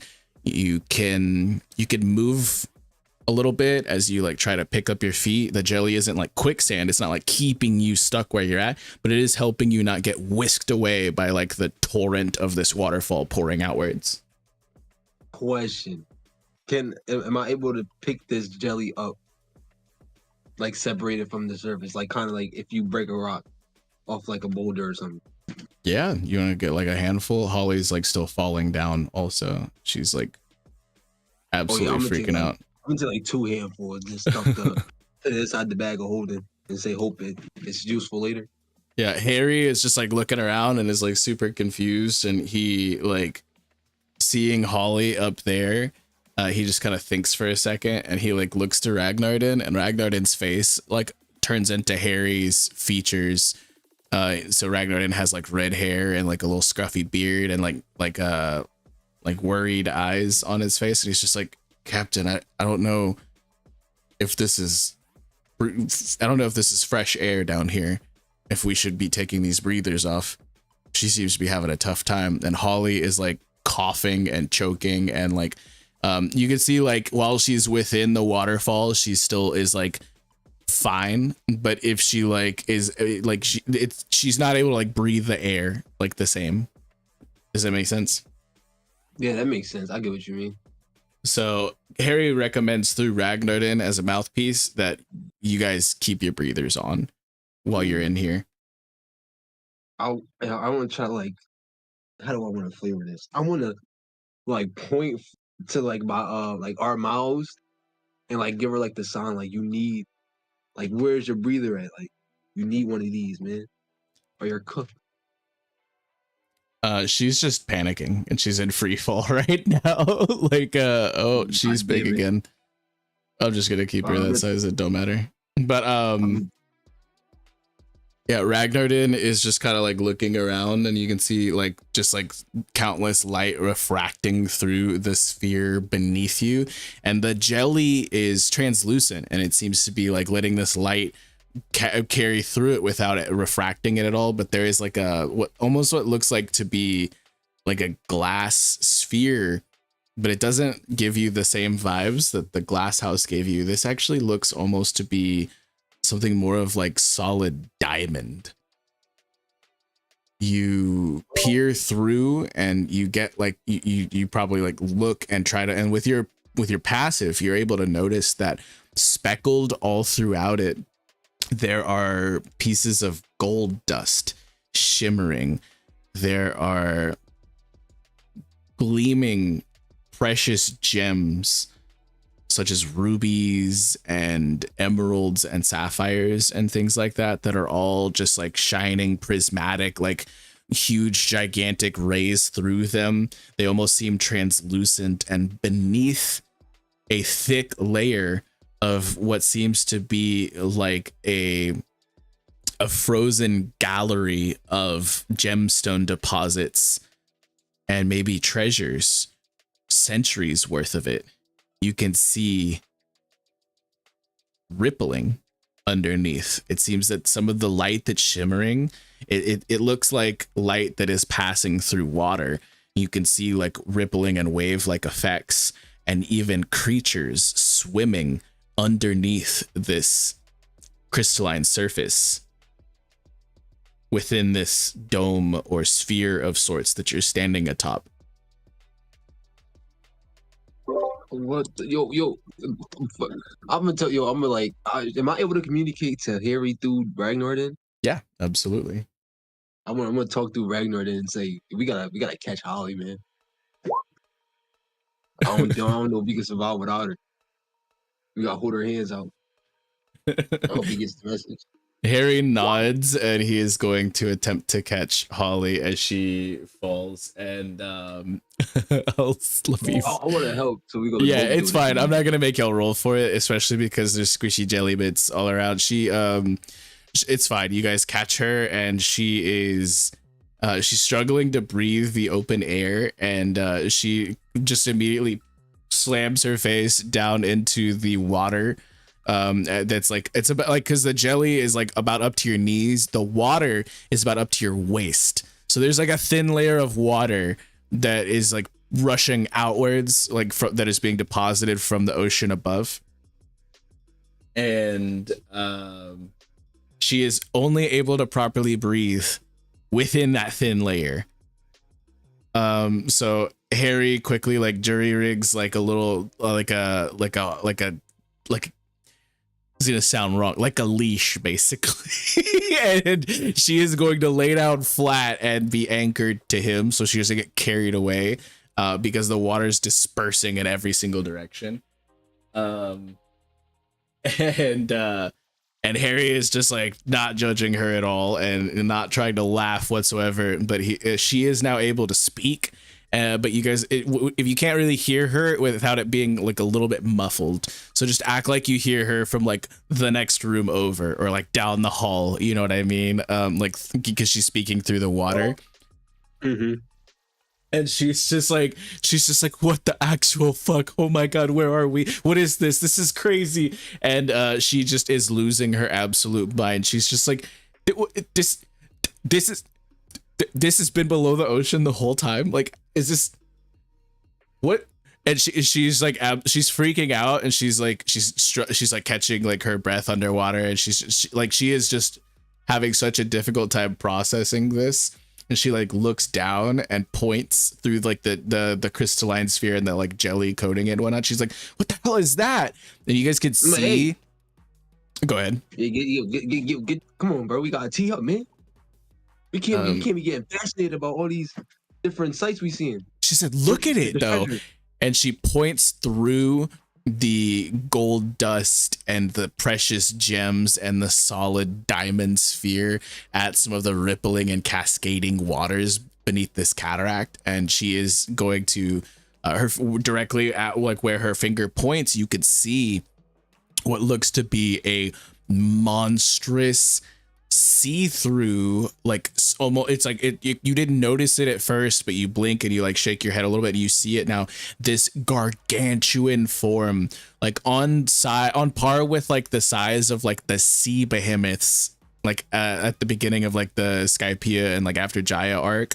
Like there's just this massive crustacean, this like shelled being with like massive claws and 6 legs kicking and swimming. And it's got these little whiskers that are like feeling along. You can see even closer than that, as that's in the distance. So you can't even really grasp. You don't even know how thick this diamond shell is and how many countless years worth of treasure might be embedded into it. So you don't know how far these things are, if maybe this lens is magnifying things, but you're able to see what normally looks like just like single cellular or like little tiny microscopic beings crawling around. There's just this like amoeboid, like protozoa type being with like a tail swinging back and forth behind it, like propelling it through the water. I think it's called like a flagella or whatever. And it's covered with like these like crazy, like purple and pink, like fuzzy things, but it's mostly translucent as light refracts through it. And you catch a glare, and there's just this subcontained ocean underneath this dome seems to be teeming with countless life forms. And even like as you like start to really like wipe the sleep out of your eyes and the salt from the ocean and things like that, and hone in with that like sixth sense that you remember seeing in the dark with, you see further beyond, and you see what looks to be like, this is like a whole self-contained underground ocean beneath the ocean that has its own seabed that's covered by these prickly mountains and steam vents beneath. So what Scarlet is basically envisioning is that she's standing at the bridge of 2 different oceans right now. Yes. One with a whole sea beast, and another whatever the fuck you just described to her just now. Yes, you are beneath the ocean and above yet another within the crust of the planet that you reside on. You feel like with the clarity, yeah, absolutely. You feel like with the clarity of the water and the amount of like light that is teeming throughout this and like and whatnot, you feel like you can see for miles and miles and miles. Like you've always had like pretty good eyesight. You've always been able to like stare up at the sky and feel like you can see forever. This feels like that. Like you are seeing forever below you. Yo, I'm gonna snap out of it, man. I gotta focus to treasure. How do we get to the treasure? And I'm gonna hold Ragnar then up, say, yo, I'm gonna slap Holly out of it. Yo, we got treasure. And she's just like, I wouldn't even know where to start. And she's like, and what's this? And she like pokes the squishy jelly stuff. She's like, that's gross. Like, and she kind of gags a little bit.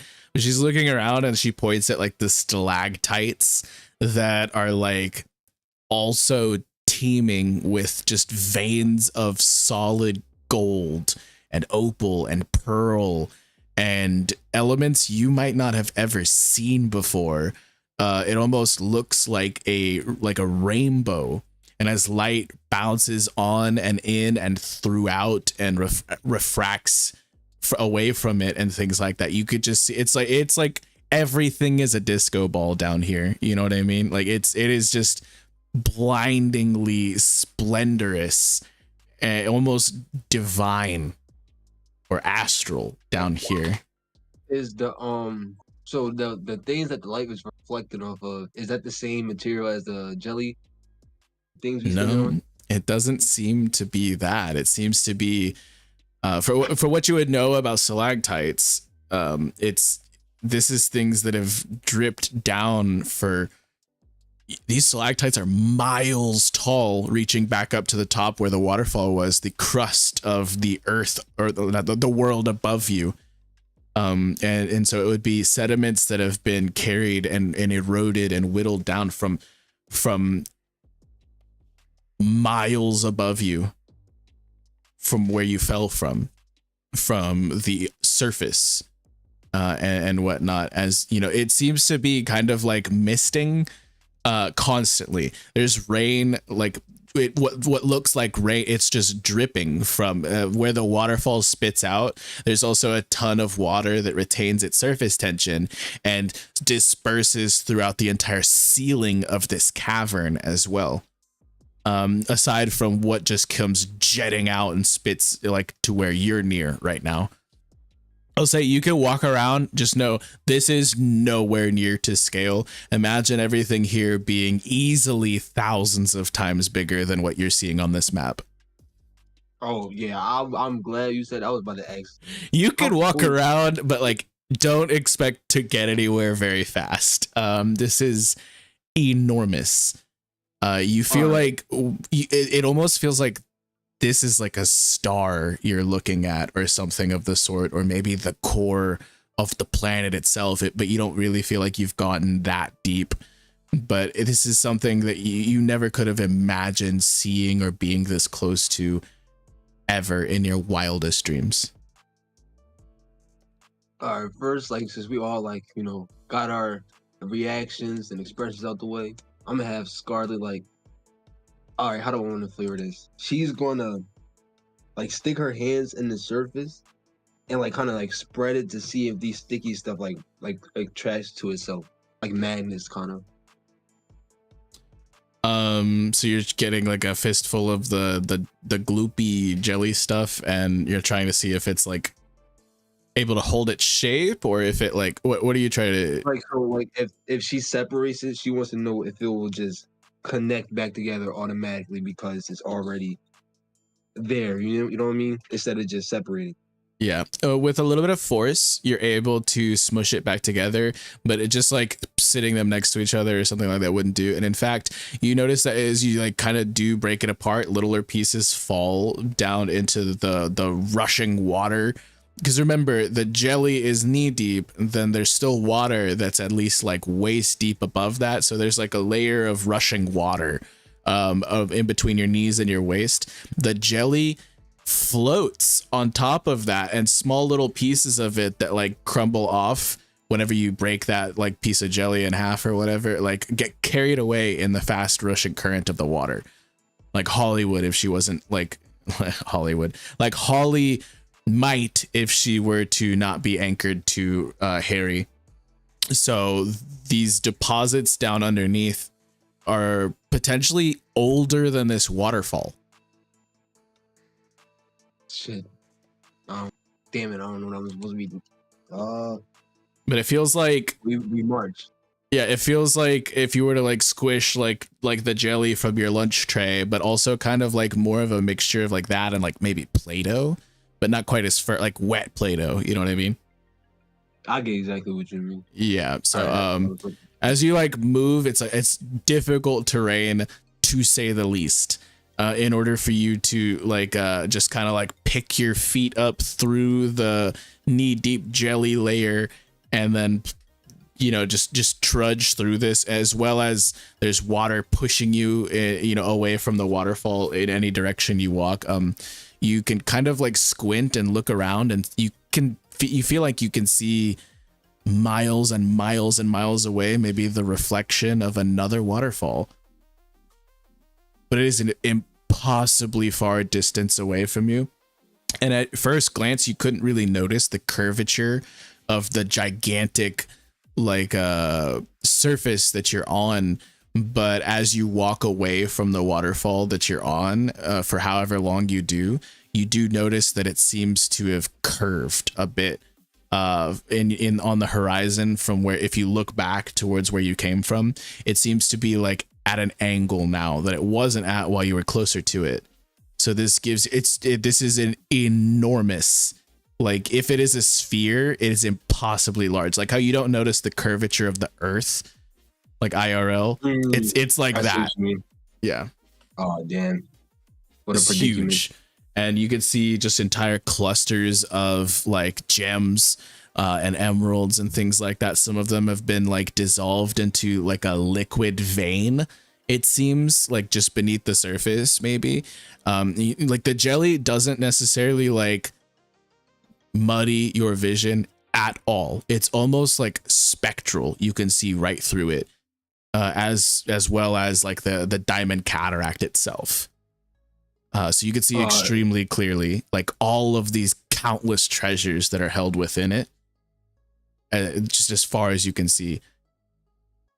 All right, she's gonna tell Harry, like, it's treasure hunting time.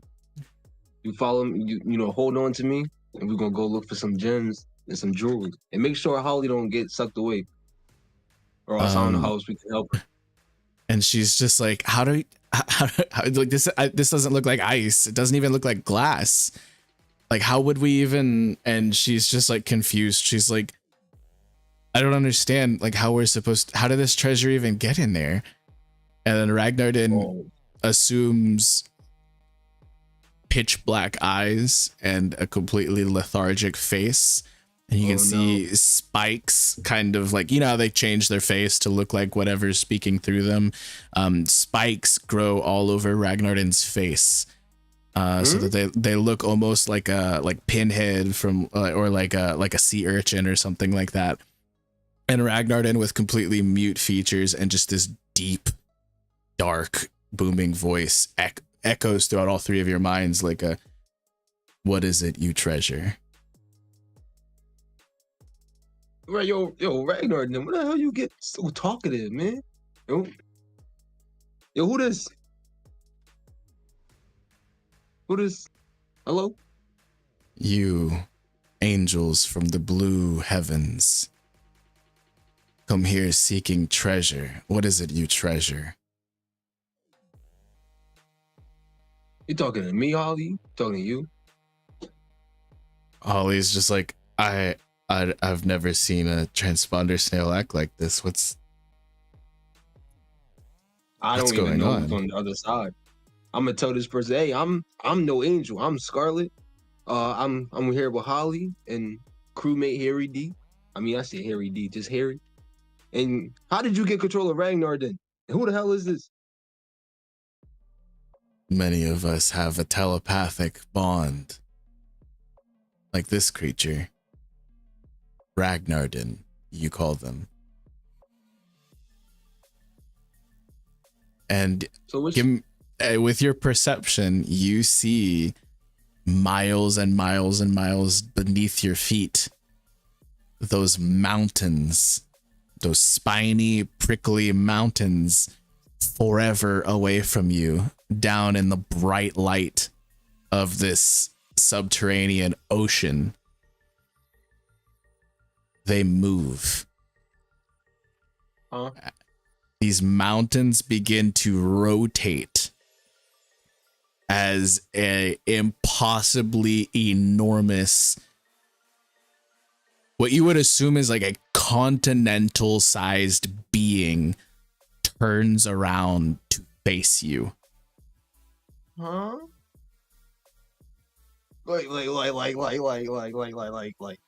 it's looking at me. You don't see eyes or a mouth. You just see it stops rotating shortly after. And Ragnar then through voicing this thing says, "Ah, I see you." Scarlet covers her face and covers Ragnar Din's eyes. You don't see anything, scoundrel. Name yourself. Kotas. Kotas? Oh, what's up? That is what they called me. Maybe So, like, millennia ago. Hey man, I'm gonna keep it a whole 100 with you. I'm Scarlet, and I'm just a regular pirate, man. I just want to get some treasure and get out of here. And what is it you treasure? And why you keep asking me that? We have nothing to treasure here. What you mean? I heard you got. Well, yo, Holly, tell them what they got down here as far as treasure. She busts out like her little what is it? It's like a loop, like a jeweler's loop, and she's just like, "This is solid diamond." And she's, it's strewn around with like all these precious gems and gold dust. What do you mean? And he's just like, "This is a prison." For who? The entire like diamond cataract beneath you shakes, and she says, "For all." Man, I'm no prisoner, man. I got a crew to take care of, bro. I can't be down here being in prison. If you are no prisoner, are you the warden?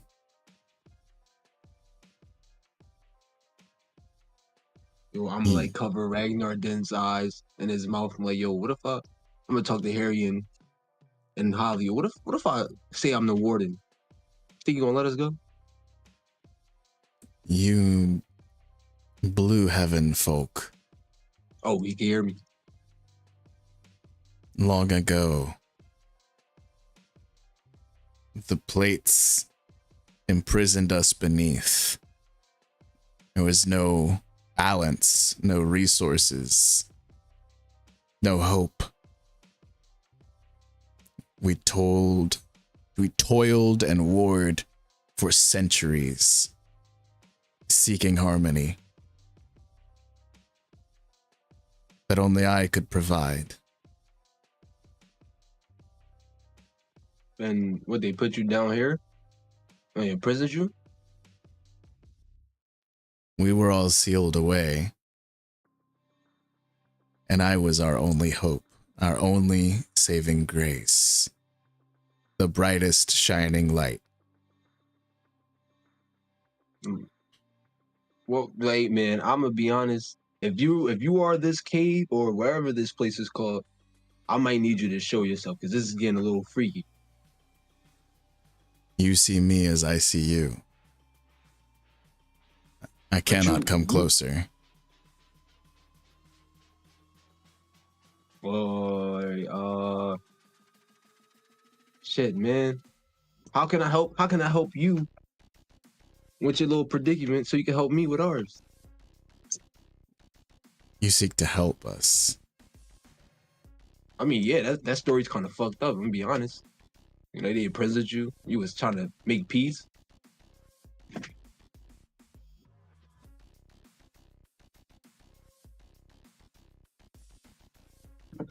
I have no idea of how you could help, but we have found a harmony here. It took centuries to cultivate. How do you exist up there? Are you immune to the poison? What? There's no poison. If you're talking about like in the ocean, there's water. I mean, I can hold my breath, but right now I got a breather on, so like I'm kind of like using this breather and whatnot. Yo, y'all see poison? I don't see no poison, nor do I smell poison. Shit, would you smell poison, Harry? I wonder what that smell like, man. The autotrophs formed the dome to keep out the poison. It plagued my people.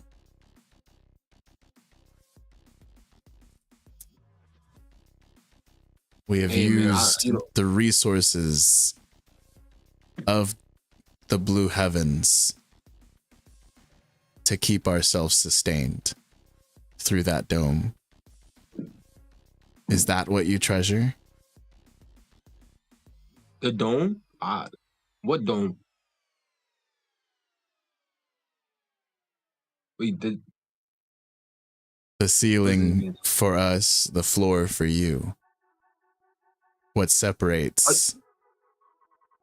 You talk about this jelly thing? Jelly. I mean, if I could, I would get rid of it. I mean, kind of gotta get some treasure or whatnot. I don't know about this poison you talking about, because I don't see any or smell any poison. But yeah, I'll get rid of this. I don't really give a fuck about it that much. That would be our doom. Oh man, oh god. So we exist. You want me to we exist in symbiosis, all together serving a purpose to maintain our equilibrium. Certain creatures provide that dome and transform blue heaven materials to provide food for us, and in exchange we allow them to bathe in our light. Oh, so what we got to make an exchange. What you want? I got like I got a couple trinkets in my pocket. Maybe start digging in our pocket.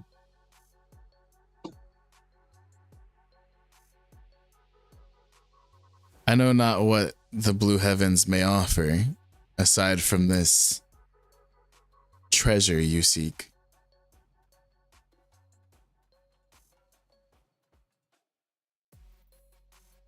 I mean, hey man. So wait, so all right. So just so we on the same understanding, you can't leave because if you leave, you die because of this poison. She does the air quotes with her fingers, and people come down here to bathe in your light, and you trade for materials.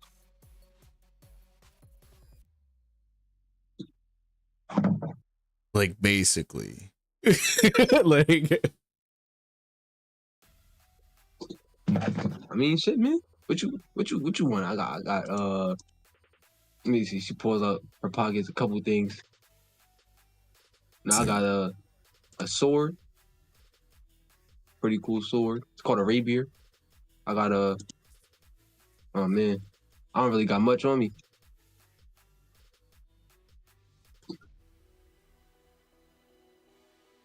And he's just like, you know how long it's been since I've spoken with a blue heaven angel?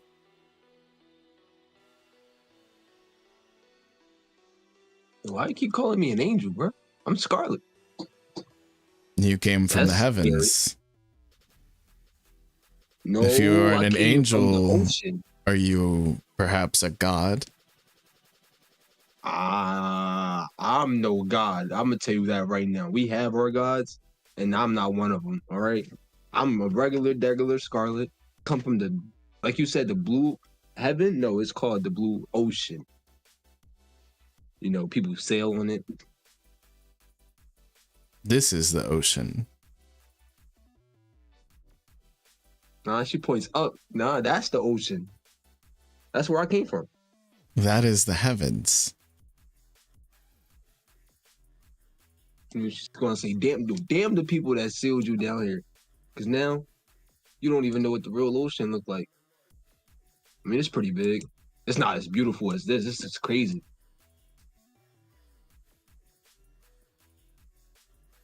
You appreciate our light. You appreciate it appreciate it, more than this treasure you speak of. What the diamonds and the jewels and whatnot? Sure. I mean, if we gonna be honest with each other, she leans forward to the Dindin and covers her mouth from Holly. I ain't gonna lie, it's pretty dope. I'd probably take this over some treasure. I'm not gonna lie. And have you heard of my kin in the blue heavens? What's a kin? Like you got a pet, like a dog. No, like my brethren, I got brethrens. my Got family. I Dill, Lord Azrael, the Nomads, the W Helmsman. You need to meet W Helmsman. Cool dude. You got Before Holly's not being part of the crew. sealed in the ocean, I too once existed within the blue heavens with my family.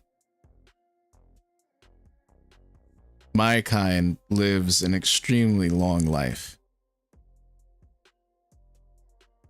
I've heard that angels can exist and disappear within the blink of an eye. While I have seen millennia pass before me, my light has never faltered. So like, what's this kin person look like? He or her got a name? Briarius. Briarius? And man, you ought to abbreviate that name. I'm not gonna lie.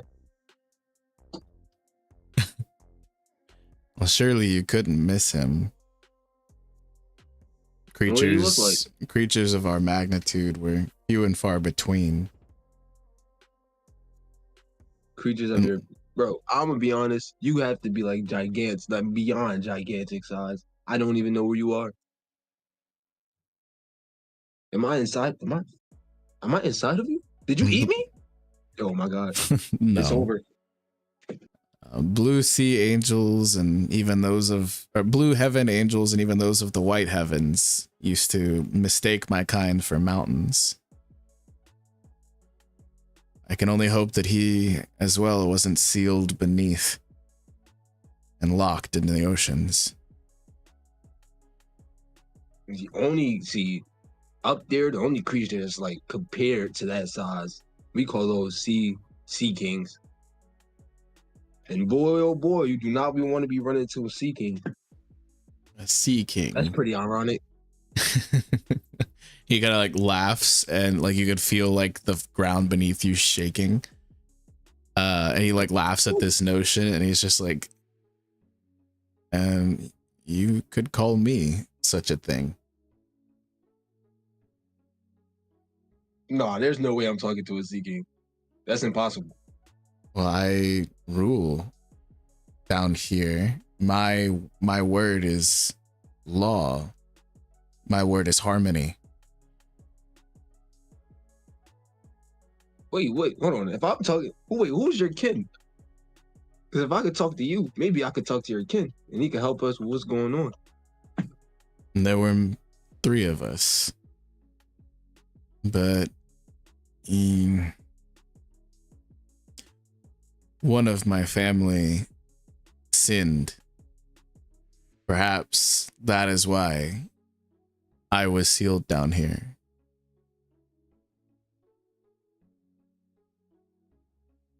Damn, curse that guy, man. Do you really like, why didn't you like, tell him that you didn't do it? Like, yo, hey, he did it. I didn't do it. So I shouldn't be punished.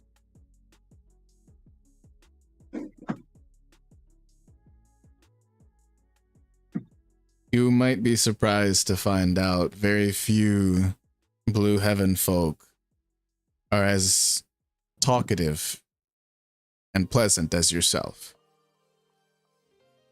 Thank you, Scarlet, a regular pirate.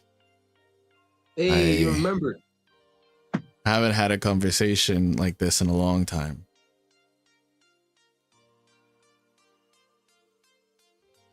I don't think we can get any closer than this. But if you're able to, you can take whatever treasure you can find and enjoy my light while you're here. Oh, wait, for real?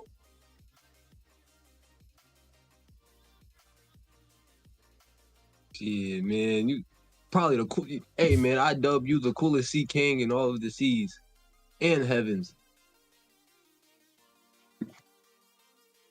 Y'all hear that? We just made friends with a sea king. What? This never happens to a pirate. If you see any of my kin, just know there were those of us who sought to preserve the underworld and the harmony between it and the heavens. And there were those who sought vengeance. We are not all the same. What's your this kin person? What's his name again? You know, I tend to forget. I'm not gonna lie. His name was stripped from him. He's only known as the Hundred-Handed. Underhanded. Damn.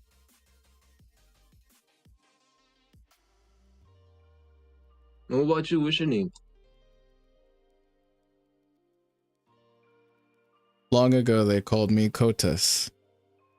But Yeah, I remember Kota. Most down here don't necessarily refer to me as anything but it. They call you they. it? There isn't much of a use for names. We've attained harmony, you see. Damn. Well, if it makes you feel any better, I'll remind the. Well, I don't really know if I can even talk to regular sea kings the way I'm talking to you, man. But if I can, I'll remind them of who you was. Maybe some memories will trigger. Maybe they'll remember not to, you know, to keep peace, like you did. He's just kind of like, he's just like, I worry though. You aim to return to the blue heavens? You could get me back to the. You could get me back to the surface. I've never tried. Surely I thought angels would have wings. No, see, all right, that we're regular, we're people, and there. I don't think there's are. Wait, I don't even know if there are angels. Maybe there are. I've never seen an angel before, but if I do see an angel, they might have wings. But nah, we're just regular people.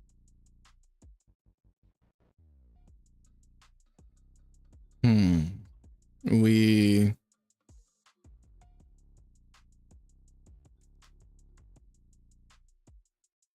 Yo, in the middle of can't. this, I'm gonna have Go Harry ahead. try to like pick up some jewels or some treasure as we're talking, seeing as this man might have a way to get us out of here. He'll bust out some tools and stuff, and he is really, really good at breaking shit. Like, Ragnar can confirm that's like his whole subclass is breaking shit. He's gonna try all he can while you're having this pleasant conversation, but he is not going to be able to break through solid diamond. Wait, I can confirm what? So you can confirm that Harry is like ridiculously good at breaking shit because that's like his whole that's his whole subclass. thing, Yeah, that's his whole thing. But he is unable to. Holly like kind of uses some of the water and she tries to like throw like an arabesque and like hit like with pure force on the surface of this thing. This jelly disperses and you can kind of like feel like vibrations through where your footing is. Nothing happens. Not even a slight fracture. Not even a chip. Like it completely unaffected. I'm gonna ask him like, yo, how did this like surface even become the form? You know, it doesn't seem like somebody would just like throw just, hey, they go diamonds and jewels, and it just turns out like this. And we've always been supplied with what you call treasures from the blue heavens. Maybe that's why some the saw this as our prison cell, but most of the time nowadays we see it as our sanctuary. Hey man, it's a great attitude to have. We've Especially when you know you been really can't get out. Yeah, we've been down here so long, you have to adapt to survive. It's either this or death. Another question. Do mountains usually move like underwater? I forgot you live such glimpses of lives. Yes, all mountains move. Huh? Just take some time. Wait, it takes me some time or the mountain some time? Both? I would assume the heavens are constructed by plates, you can call them. And these plates glide alongside each other where they've been shattered previously. They sometimes push up against each other, and this forms a mountain. You don't know of the heavens you reside in? Well, not everybody has such a how do I say it? Open life to learn about the world, you know, and what goes on with the nature. So I tend to learn here and there as I sail with my crew. So you are not an angel, and you're not a god. Nah, I've been telling you that this entire time. I'm just Scarlet. But you reside in the blue heavens. And he just like kind of sounds confused, and he's just like, I can only wonder what's been going on up there for centuries while I've been sealed away. Man, I don't even know where to start, man. Did they have pirates back then? Because if not, we got pirates. They kind of rule the seas. I know not of this word. But that's what I am. I'm a pirate. And like we do bad stuff, you know, just to do it, I guess. And then there's the Marines, they try to stop us. Those are the bad guys. We don't like the Marines. Boo. There was a similar war in my day between gods and devils. We got people who call themselves gods. Maybe throughout history, their names have changed. Maybe my name should change as well. Well, I mean, you sure? Like, nobody would remember Cultus. You know, it sounds like you got a crazy ass story that needs to be passed down.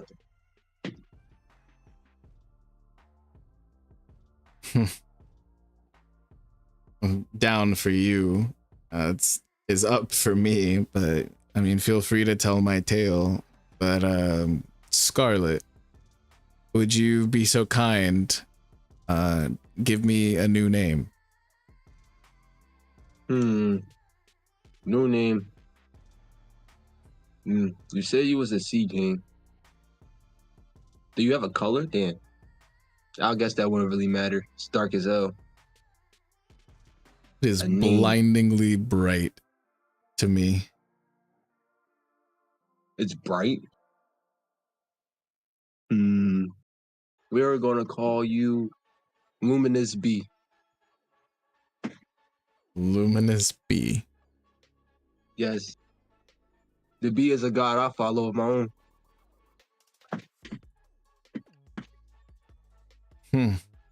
So the gods do still exist. Even in this time. I hope my god exists.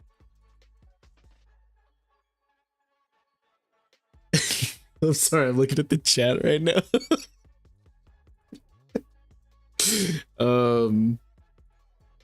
Yeah, he kind of like laughs as well, like not quite like how I did. It's like a little bit more of a grand laugh, and he is just like luminous B. I will now be called. And Hooray! when you tell our tale, though, this is not a prison anymore. It is a sanctuary. You're welcome anytime. And again, take whatever treasure you may be able to carry out with you. We have... what would the word for it be? A spout of sorts. It is... But to maintain harmony, sometimes pressure is released from a self-sealing geyser of sorts. It is a ways from here, and he shines, and you can kind of see just like almost like a spotlight, but instead of coming down from like the sky or something like that, like a helicopter spotlight or something, it comes up from underneath you. You see like a glowing like circle directly underneath your feet, and it travels to the right of the map. And it travels and it peels across, and you can see it shining, and he's just like, this direction. And maybe you would be able to use this to return to the blue heavens, but I do not know where it will take you, truly. Hey, man, as long as I'm out of here, I think I'm both fine with that. I got a whole crew that's waiting for me, and I'm gonna tell Harry, come on back, it's time to go. In the bag of holding. It was nice talking to you, Luminous. Shit, I wish I could say I'm gonna come back to see you, man, but the way I came down here, I don't think I want to experience that again. Then I'll have to cherish this memory. If we do not see each other again, then we can't forget. And he just kind of like rotates back around, and like that spotlight goes off in that direction, and he's just like, best of luck on your journeys, and may the light always guide you. Thank you, Luminous. And look, like, hey, if somebody else comes down here by mistake or on purpose looking for treasure, let them know Scarlet was here first, the Pirate Queen. And then she starts trying to force her way through this jelly, start marching. The Pirate Queen. And Ragnar then kind of like passes out, and just like their eyes are no longer blackened, and they're like get like their normal face back, and they just like literally pass out. They're sawing logs. There's a little snot bubble as they're snoring. They are completely passed out, as this telepathic bond has exhausted them. So you have no communication with the surface right now. Damn it. Damn it. Damn it. Yo, Laura Azrael is gonna have my head. Harry's eyes are straight as wide as like saucers. Like he is like, he has no idea what just happened. Like he followed the conversation. He's just like, and you can't really communicate with him because Ragnar isn't there to intermediate between you all. So it's actually very quiet and serene.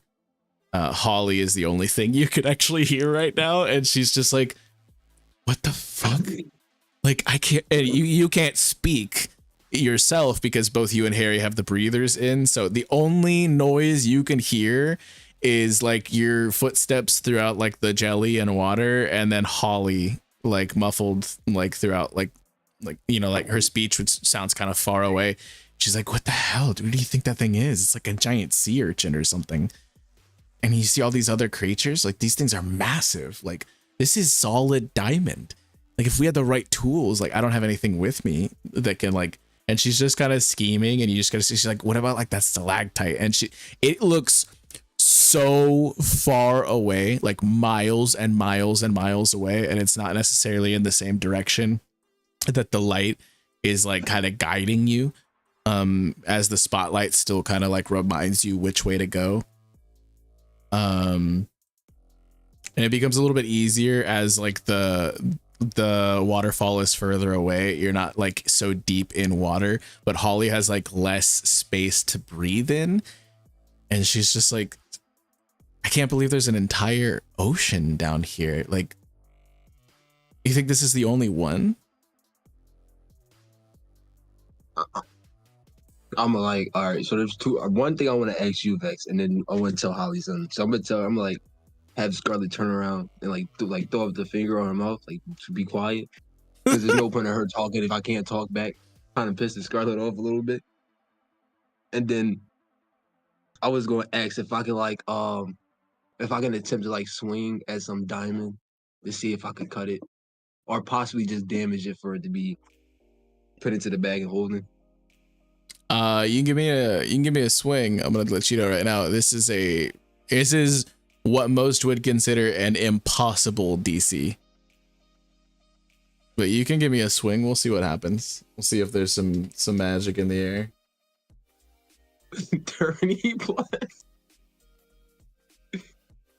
No, I'm so sorry. And also bless would not be in effect right now unless you recast it on yourself. Damn.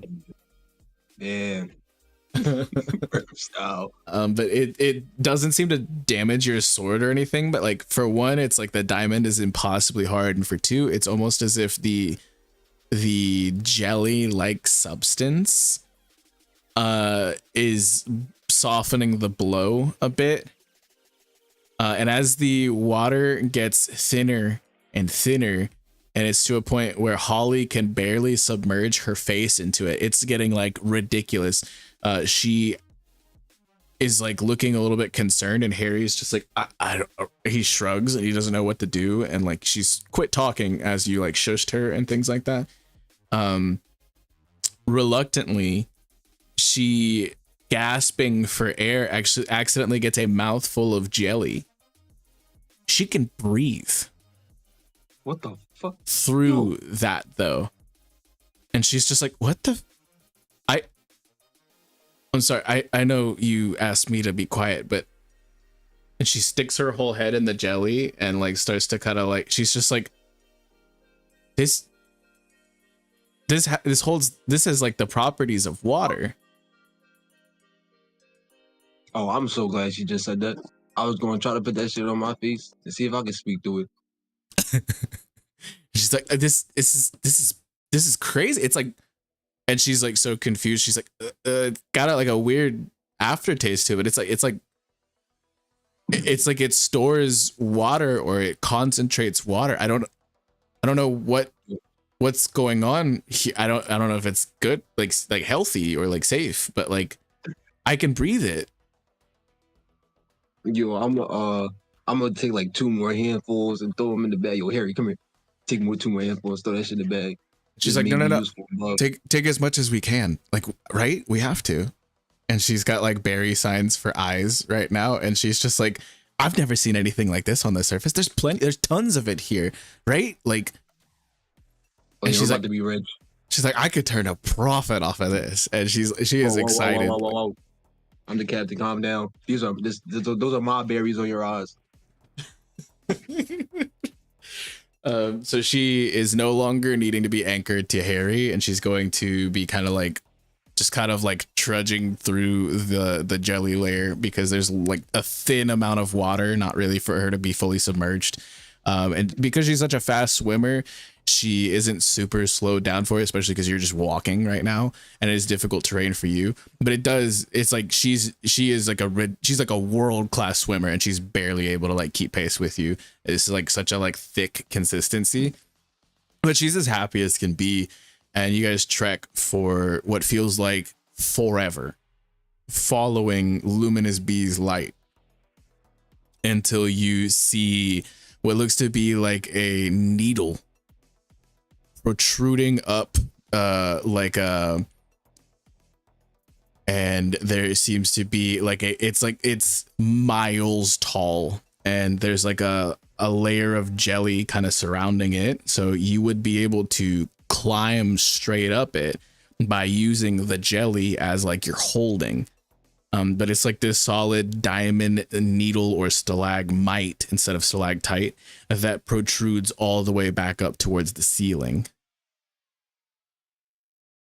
All right, I'm glad you said that. I'm gonna like Scarlet's gonna like how do I want to say this? She's gonna like dig her feet into the jelly and then like claw 2 clumps in her hands and just start attempting to like climb up it, hoping that it sticks to the surface as she climbs. And if it do work, she's gonna like tell the other people come up here and follow. And Harry just like kind of nods, and Holly's able to just kind of swim it. But yeah, so you guys are like making your way up. It's going to take you quite some time. You lost track maybe even, and you don't know how long you've been down here. But you have complete faith. You have complete faith that no matter how many hours or minutes or hours, or even if it were days, you don't feel like it was though, that your crew is alive and in one piece, and that they are fine, and you will find them whenever you get back to the surface and Ragnar reawakens. You'll be able to connect with them, and we will hopefully get back to the surface. Let's go. Scarlet, you will not return to the surface for a while, but we will see what happens with the rudder repairs now. Okay. Yeah, so that was wild. That was wild. We'll get some more trade. But first things first, I'm gonna need a carpenter's tools check for you. Bang D boom. Bam. Huge. Oh shit. Okay. You are able to reattach the rudder effortlessly, completely unaffected by any of what's going on right now. You did feel vibrations from the port side, and you can only assume that there's probably some other things you're going to need to be fixing. But you have to relay the message somehow that the rudder is repaired so that Davos can start getting back to maneuvering, which you could do with your interaction and movement, but this was your action. Yeah, I was gonna use my. Am I still underwater all the way? You would be at least partially underwater. Yes. Okay. Well, then I'm gonna tug on the chain to kind of give the signal to start pulling me back up. And once I'm, above water, able to talk, I'm gonna pull up my din and call Davos. Okay. So that's gonna be kind of like part of your movement and interaction. And so Davos, you'll hear just like better. Yeah, picking up immediately.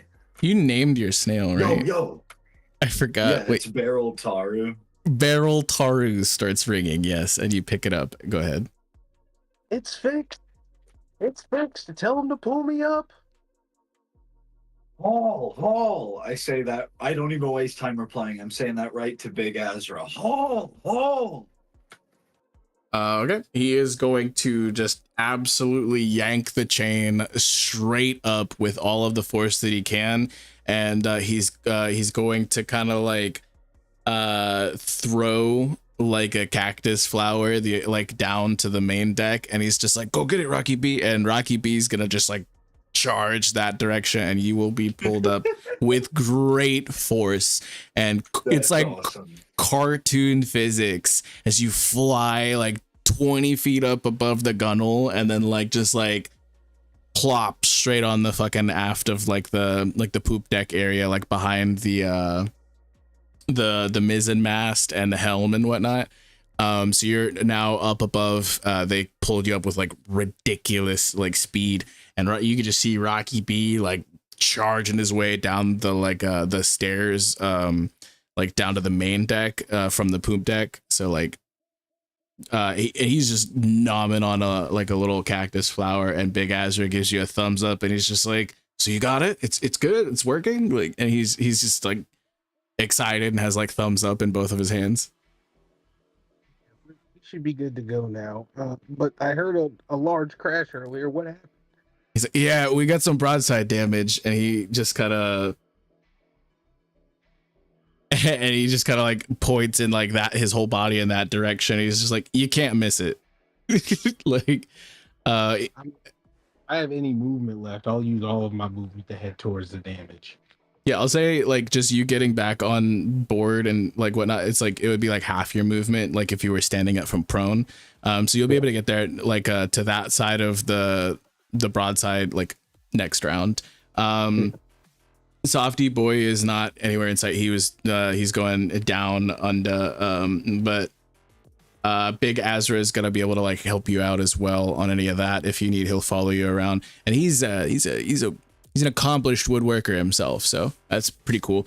So he'll be able to give you like basically advantage, like if you were to have an apprentice. Right. That's gonna be your whole turn though, unless you had any other things that you were trying to do like bonus action wise, I think. No, I'm good. Okay. Then we have the rest of the crew. Lord Azrael, you are going to start to feel a bit of a quiet in the back of your mind that you don't normally hear. It's almost like there's always a constant like soothing lull or like a hum or like a tune in the back of your mind. That stops suddenly.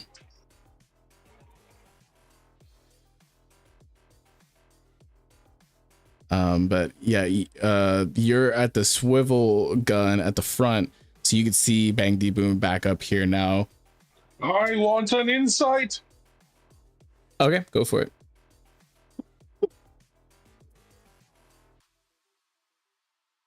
Oh, what's happening? 20, well, like a 22, 23. Yeah, so it's a thing that you remember ever since you were a child, always kind of being present in the back of your mind through all of the sorrow, through all of the curiosity, through all of the like. There's just always been like whatever emotion has been like swept over you as the waves of like time have, done what they do, and you've aged throughout your adolescence. You're still a pretty young individual. You've always had like the sentiment of not being alone. And you remember it going as far back as when you first met Ragnar. That humming in the back of your mind has stopped right now. Where's Ragnar? Are you in character? Are you asking this? Yeah. Yeah. Yes. You're just asking the swivel gun, where's Ragnar? I'm basically like asking myself, like, where's Ragnar? And you remember seeing Ragnar with Harry and the captain when you were swimming up with the egg, and Holly was on distraction duty when you're still down below the sea.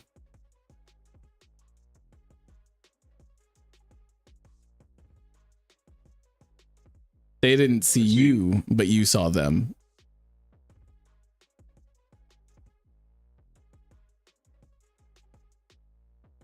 So here's what I'm thinking next. I'm going to roll a saving throw. Oh dear Lord! What is happening? So one of two things happens here. Give me a rough estimate DC for like panic. For panic? Yeah. I mean, if you're just rolling a flat 20, I mean, I would say like 12. All right. So if I don't beat a DC 12, this would be realistically, hold on, this would be a wisdom save. Yeah, it's a wisdom save. Okay, what's your modifier on that? I think it's You get a +2 to maybe? those? Yeah. Okay, yeah, I think a 12's fine. Yeah, go ahead and roll a wisdom save. So if I fail, I'm going to panic and steer into the ocean for at least 2 turns. If by 2 turns I don't see Ragnar and Scarlet, and if I don't see Ragnar and Scarlet pop up, I'm going to jump in the water and look for Ragnar. Crazy. Absolutely crazy. Oh no! There it is. There it Okay. is. Holy shit. Wild. Absolutely wild. So this is happening right now. And I will get to Davos in just a second. I need to know what's happening in the gunnery. Well, I'm gonna fire out of our brand new portholes that we got added onto the ship. Okay. You do not have advantage on these rolls, as you do not have 2 crew helping you any longer, as Big Azra is up above deck. Softy Boy is like running down, but he is like, he's just like scrambling. He's like, all right, what's up? I mean, I guess I could give you advantage if Softy, but I could give either you or Russ advantage. It's the same modifier, I think, right? So it doesn't necessarily matter. I say we give Russ the advantage. Okay, cool. So yeah, Russ is going to get ready to fire.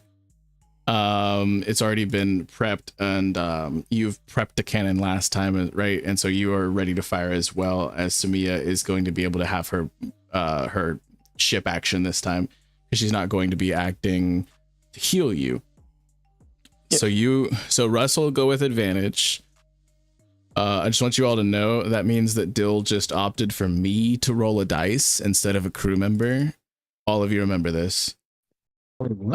Hey, also, I gave you the option to where you roll 2 d20s and you take the higher one. Let's not forget that. Oh my god.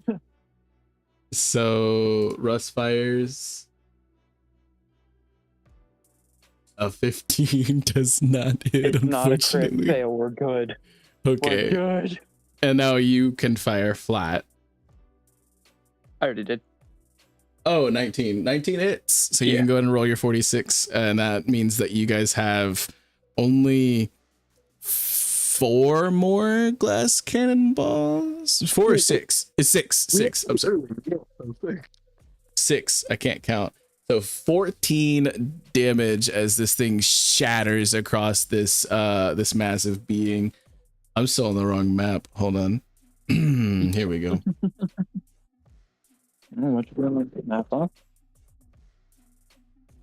16 points. Okay, huge. So you're not going to fire the swivel gun, Lord Azrael, before you do your wisdom save? Oh, that is fair. I will fire the super gun before I do the wisdom save. Thank you. Okay. At least it was a wisdom save at the end. It still doesn't hit though. Crazy. Okay, so are there any other ship actions people are wanting to take? I think Bangdy Boom, you're out of movement. Every other crew member has taken their ship actions, and the rest are giving like the help action, I believe. So I believe that's everybody, correct? Let me do math real quick. I take another swig from my flask with my interaction. Make a Constitution save. Let's go!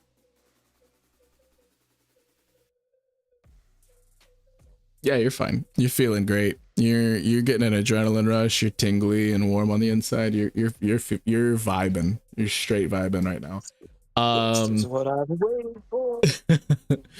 Okay, so that is the full ship economy except for one, Davos. You can make it to the helm this turn. I'm gonna sneeze. Hold on.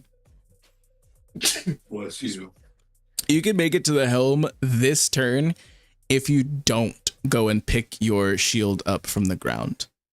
If you stop and go and pick your shield up first, you will have to wait one more round to get to the helm. It's tough, but priorities. Helm. Going Make a for the helm. maneuver. Make a maneuver check. Nobody is in the rigging. You'll do this flat. You have a brand new rudder. DC will be reset to 15. Let's go. Oh my Let's fucking go. baby. W Helmsman, bro. no was- shot, it was brother. plot.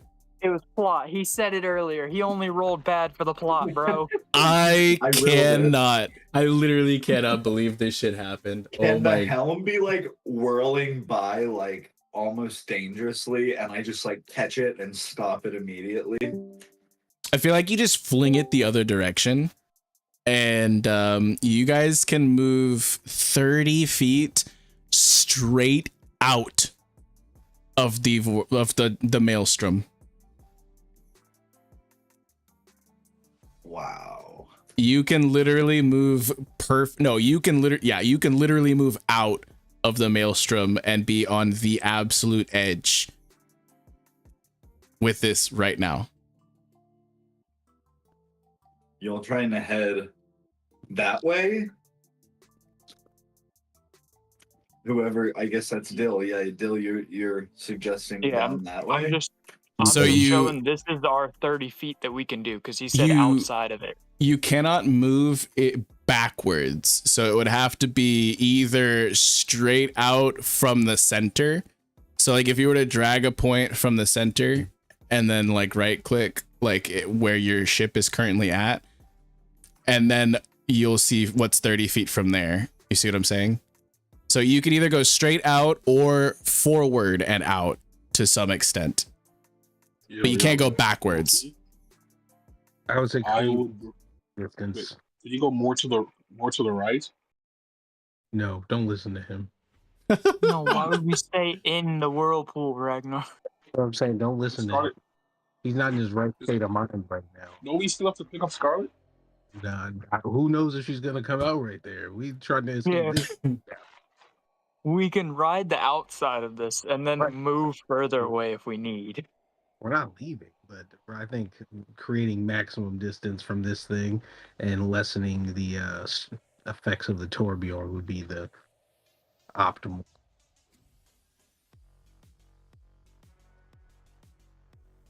So wherever Davos chooses, however y'all want to try to sway him, feel free. But wherever Davos chooses, that's where we're going. That's like the farthest. If y'all are trying to go the farthest from the beast. Well, I think that's good because even that takes us like slightly out of the like more intense parts of the Torbjorn. So I agree. And I also like the idea of us staying near it because this beast's speed has been hindered by this whirlpool this entire time we've been fighting it. Just so you know, that was the direction I was thinking. Let's go. Okay, so you guys feel free to Word, move the word. So you guys are on the very outer ring with that, and you have gotten a ridiculous amount of distance in between you and this beast. W Helmsman indeed. Holy shit. And with you guys getting a shit ton more of a distance in between, that is the full ship's turn. We will just flash back over briefly to Balinc's journey down under. I won't switch maps, but just like you're trudging and climbing, and you see the waterfall in the distance angled away from you as you've kind of like traveled along the curvature for a bit, Balincc, and these bright shining lights all around you and whatnot. And you remember Luminous Bee saying, "May the light ever guide you." And as that happens, you see the waterfall turn blood red behind you. Oh my god, are you serious? You get an unsettling type of feeling for a second, but then you are steeled by the fact that there's no way that your crew had that much blood, but that massive Sea King that thing probably had a lot of blood.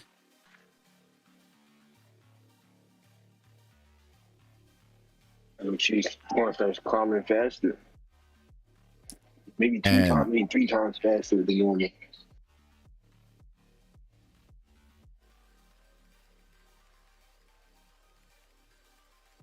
But you see as you're climbing up this gigantic spire, this huge diamond like spout or needle or whatever from the sphere below, that it starts to become a little bit more thin, and you start to approach the ceiling or the crust here, which looks to be solid, almost like shining black, pristine, like a stone or a crust of sort. Like this is what he was referring to, like when Luminous B was talking to you, like those plates, those tectonic plates that form the world that you live upon.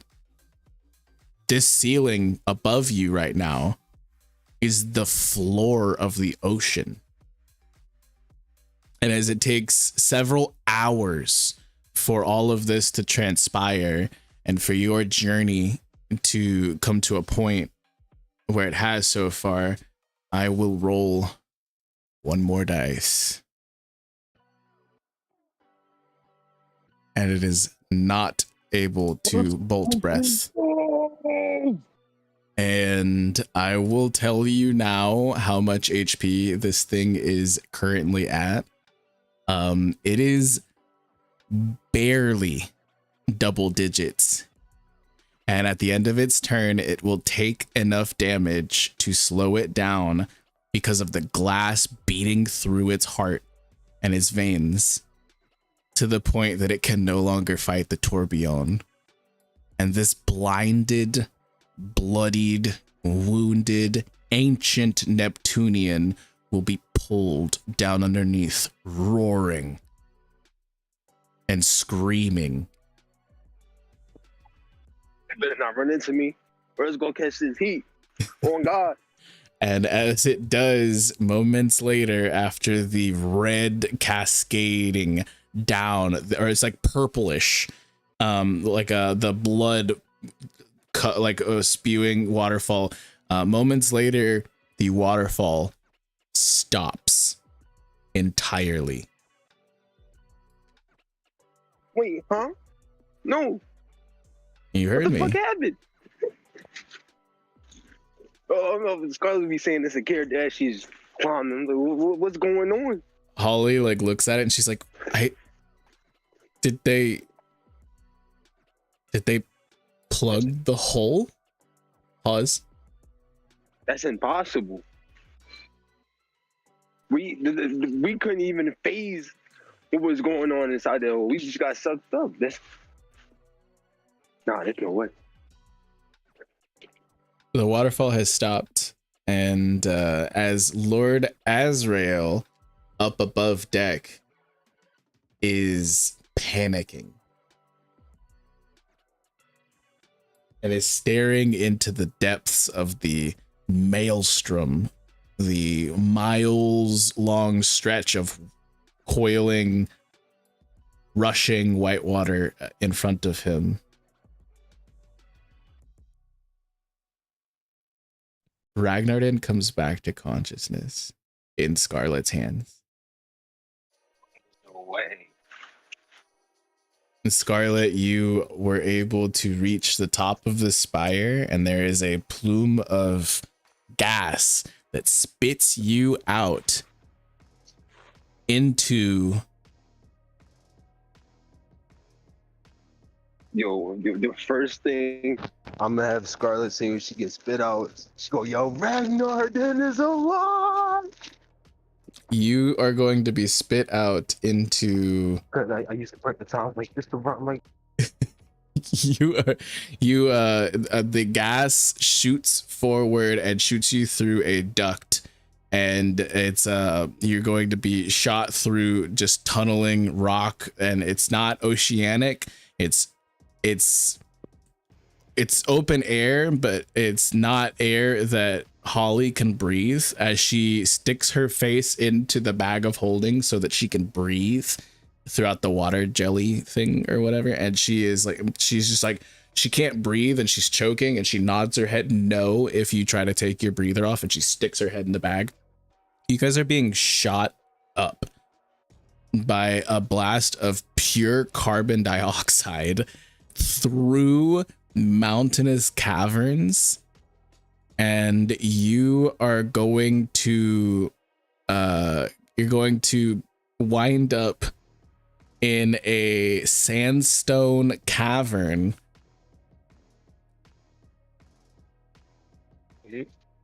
somewhere not in the ocean. Oh my god! Damn it! That is crazy. You have navigational prowess. You can give me navigator's tools checks if you're trying to figure out exactly what your bearings are. You can barely see the sky from in between like cracks in the roof and things like that, but you do see red sand, like red sandstone kind of making up the area around you. Wait, all right. Well, I'm not currently on my laptop to go on the 420. Are you able to make that check for me, Vex? I can absolutely roll your check for you. Thank you. And you said Ragnar didn't came back, right? Yes. I guess after this check, she would like contact the crew and say we out. But I don't know where we are. So you would know many of the individuals on the crew who have transponder snails as well. Ragnar's telepathic bond is not directly going to be able to reach any one of the crew individually, but transponder snails can reach each other from across the world. So you would be able to call one of their snails. I believe pretty much everybody but Lord Azrael has a snail right now. Who are you choosing to call? I'm gonna call Dill. Okay, you call brother Dill. Dill, while you're in the gunnery and you're watching this, the beast has sunk down below some time ago, and you guys are maybe circling the tourbillon, and you hear better.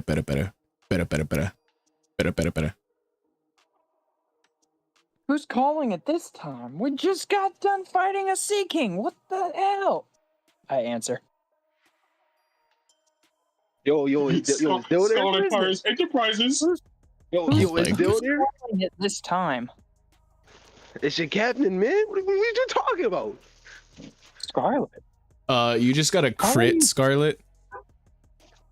Holy You know for a fact that based off of your positioning and bearings and the wind and the color of the rocks and everything like that, you don't think that you're back in the Red Sand Desert. You're not too far away from the tourbillon.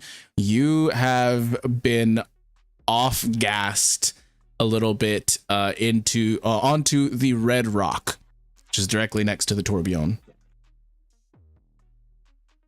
God damn. You're still on the phone. Yeah. Please Go tell ahead. me the crew is safe, man. Please tell me everybody's safe. Well, we don't know where Harry is. Oh, I got here. Say what you want to say. What's up? Oh, Harry's So just then like, hey, brother Dill. hey, I thought you got knocked overboard and we lost you. Hey, I couldn't go in after you if you did, so it would have been up to somebody else. like, but Oh, I've been know with the that you're captain the safe. whole time. You know, like, yeah, we got Holly too, and she just goes hi, and then like Scarlet probably just palms her out of the way. Yeah. This is my phone call. yeah, good captain. I didn't really want to talk to her anyways. You know, if Azrael was there, I would tell him to grab her, but Nobody died, right? I just seen like tons of. I don't even know how much blood that was. I seen fall. Everybody's good. No. Everyone's fine. That was from the Sea King. Bank God. shot it, and it started bleeding. There was lightning coming off of that blood too. It looked weird. The stories Dill- I have for y'all. Man. Dill, if you had to share information with one individual, right now, other than the individuals that are able to see you on this snail call in the gunnery, and like Bang D Boom is probably hanging off the side of the boat making repairs that he could kind of see into the gunnery as well by these fresh gash marks and like the portholes of the cannons and things like that. Who are you telling immediately that they're fine? All right, so above table, my information would definitely go straight to Lord Azrael, because then he won't jump into the fucking water. But as of this point, it is going to be to Davos to try and get us out of the tourbillon. Oh my god, dude. So you tell Davos, I would, yeah, so it's that. I think it's just so funny. Lord Azrael, what you doing? Oh, I was typing it in chat the entire time. Hey, this is only the first turn, bro. Hey, and also I mean, it's been some time. Keep in mind that there is a shipwright that knows very well the commands that the first mate gives to his crew members. Hey, but this is the first like per your previous statement, just for the record.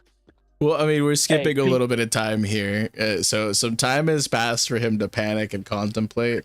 What I will say, Lord Azrael, is as you guys have been like circling the outer ring of the tourbillon with great pace and this new rudder and things like that, and ship's repairs have been made, as you guys circle around the full length and you get a bit closer to the red rock, right as you have like maybe 1 foot over the edge, or you're like really thinking about going back down under, you hear the humming return. And you might be immediately soothed slightly for what it's worth. And again, you don't feel Wisdom save. I'll give you advantage. How's Hey, that? you can hear it, bro. What do you mean, wisdom save? This whole time, I've just been imagining that background noise is like calming, soothing elevator music. 22 is what I'm just gonna put this out there. Vex did not say advantage. Okay. I did. Vex did not say I advantage. did though. So you That's what I was saying. you think about it and then you're like, no. And then you think about it again, maybe, and then you're like, nah. And then you thinking about it again. No, I'm kidding. It's fine. But I will say that repairs at this point, you're no longer in peril, and you have all the materials, and you have somebody very competent helping you out. Repairs, it's a remedial task at this point, and enough time will pass for you to be able to get that done. We got this W Helmsman who has successfully got you out of the tourbillon, and the W crew as a whole has successfully defeated the gyre worm, and the captain has spoke with are we still in Dill call? if you'd want to be, if there's anything else you wanted to say, like Oh, I would tell them like my observation of like of the area we at. No. So I don't know if they would know where the Red Rock is, but I would tell Dill, if you're able to get out the turbulence, come to the Red Rock.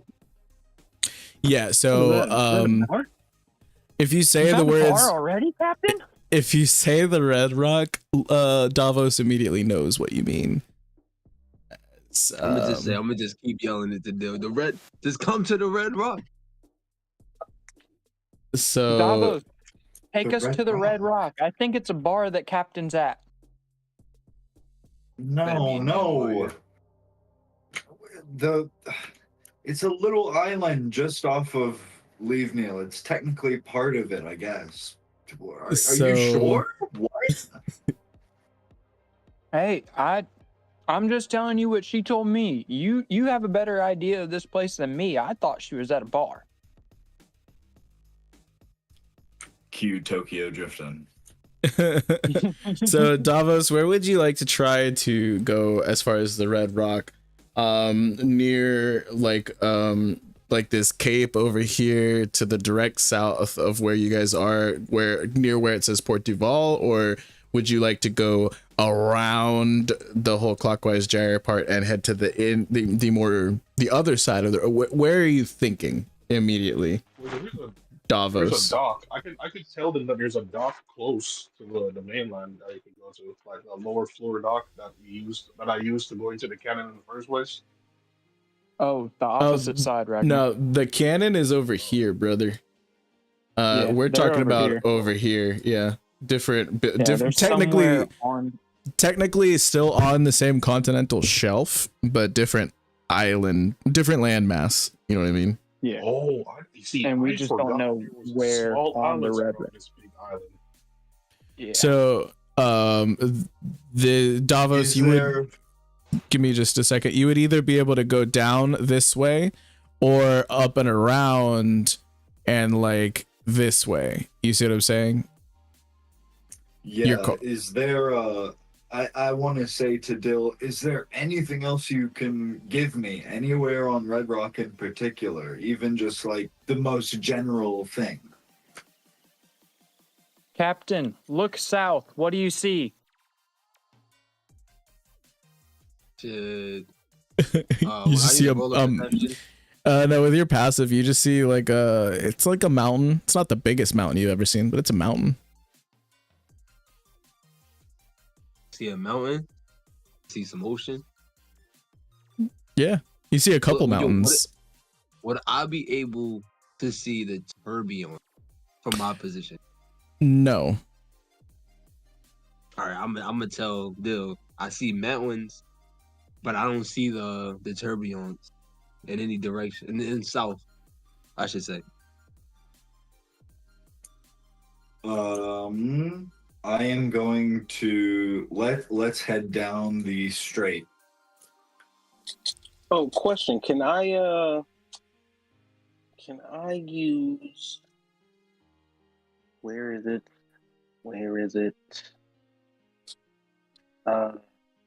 I have what is it called? Magic missile or whatever. Can I shoot one of those in the air and see if they see it? You could try.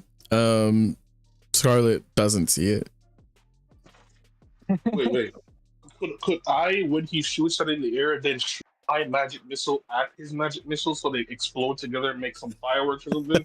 I love that. Yeah, you Scarlet doesn't see that, as they were only able to get a clear vantage point south, and you were north at the time of the snail call. What I will say is that you guys, Scarlet, you're able to climb your way out of the cavern with Harry and Holly safely, and no bangs or bruises or scratches, and maybe a little bit of enlightenment now, as well as a sack full of jelly.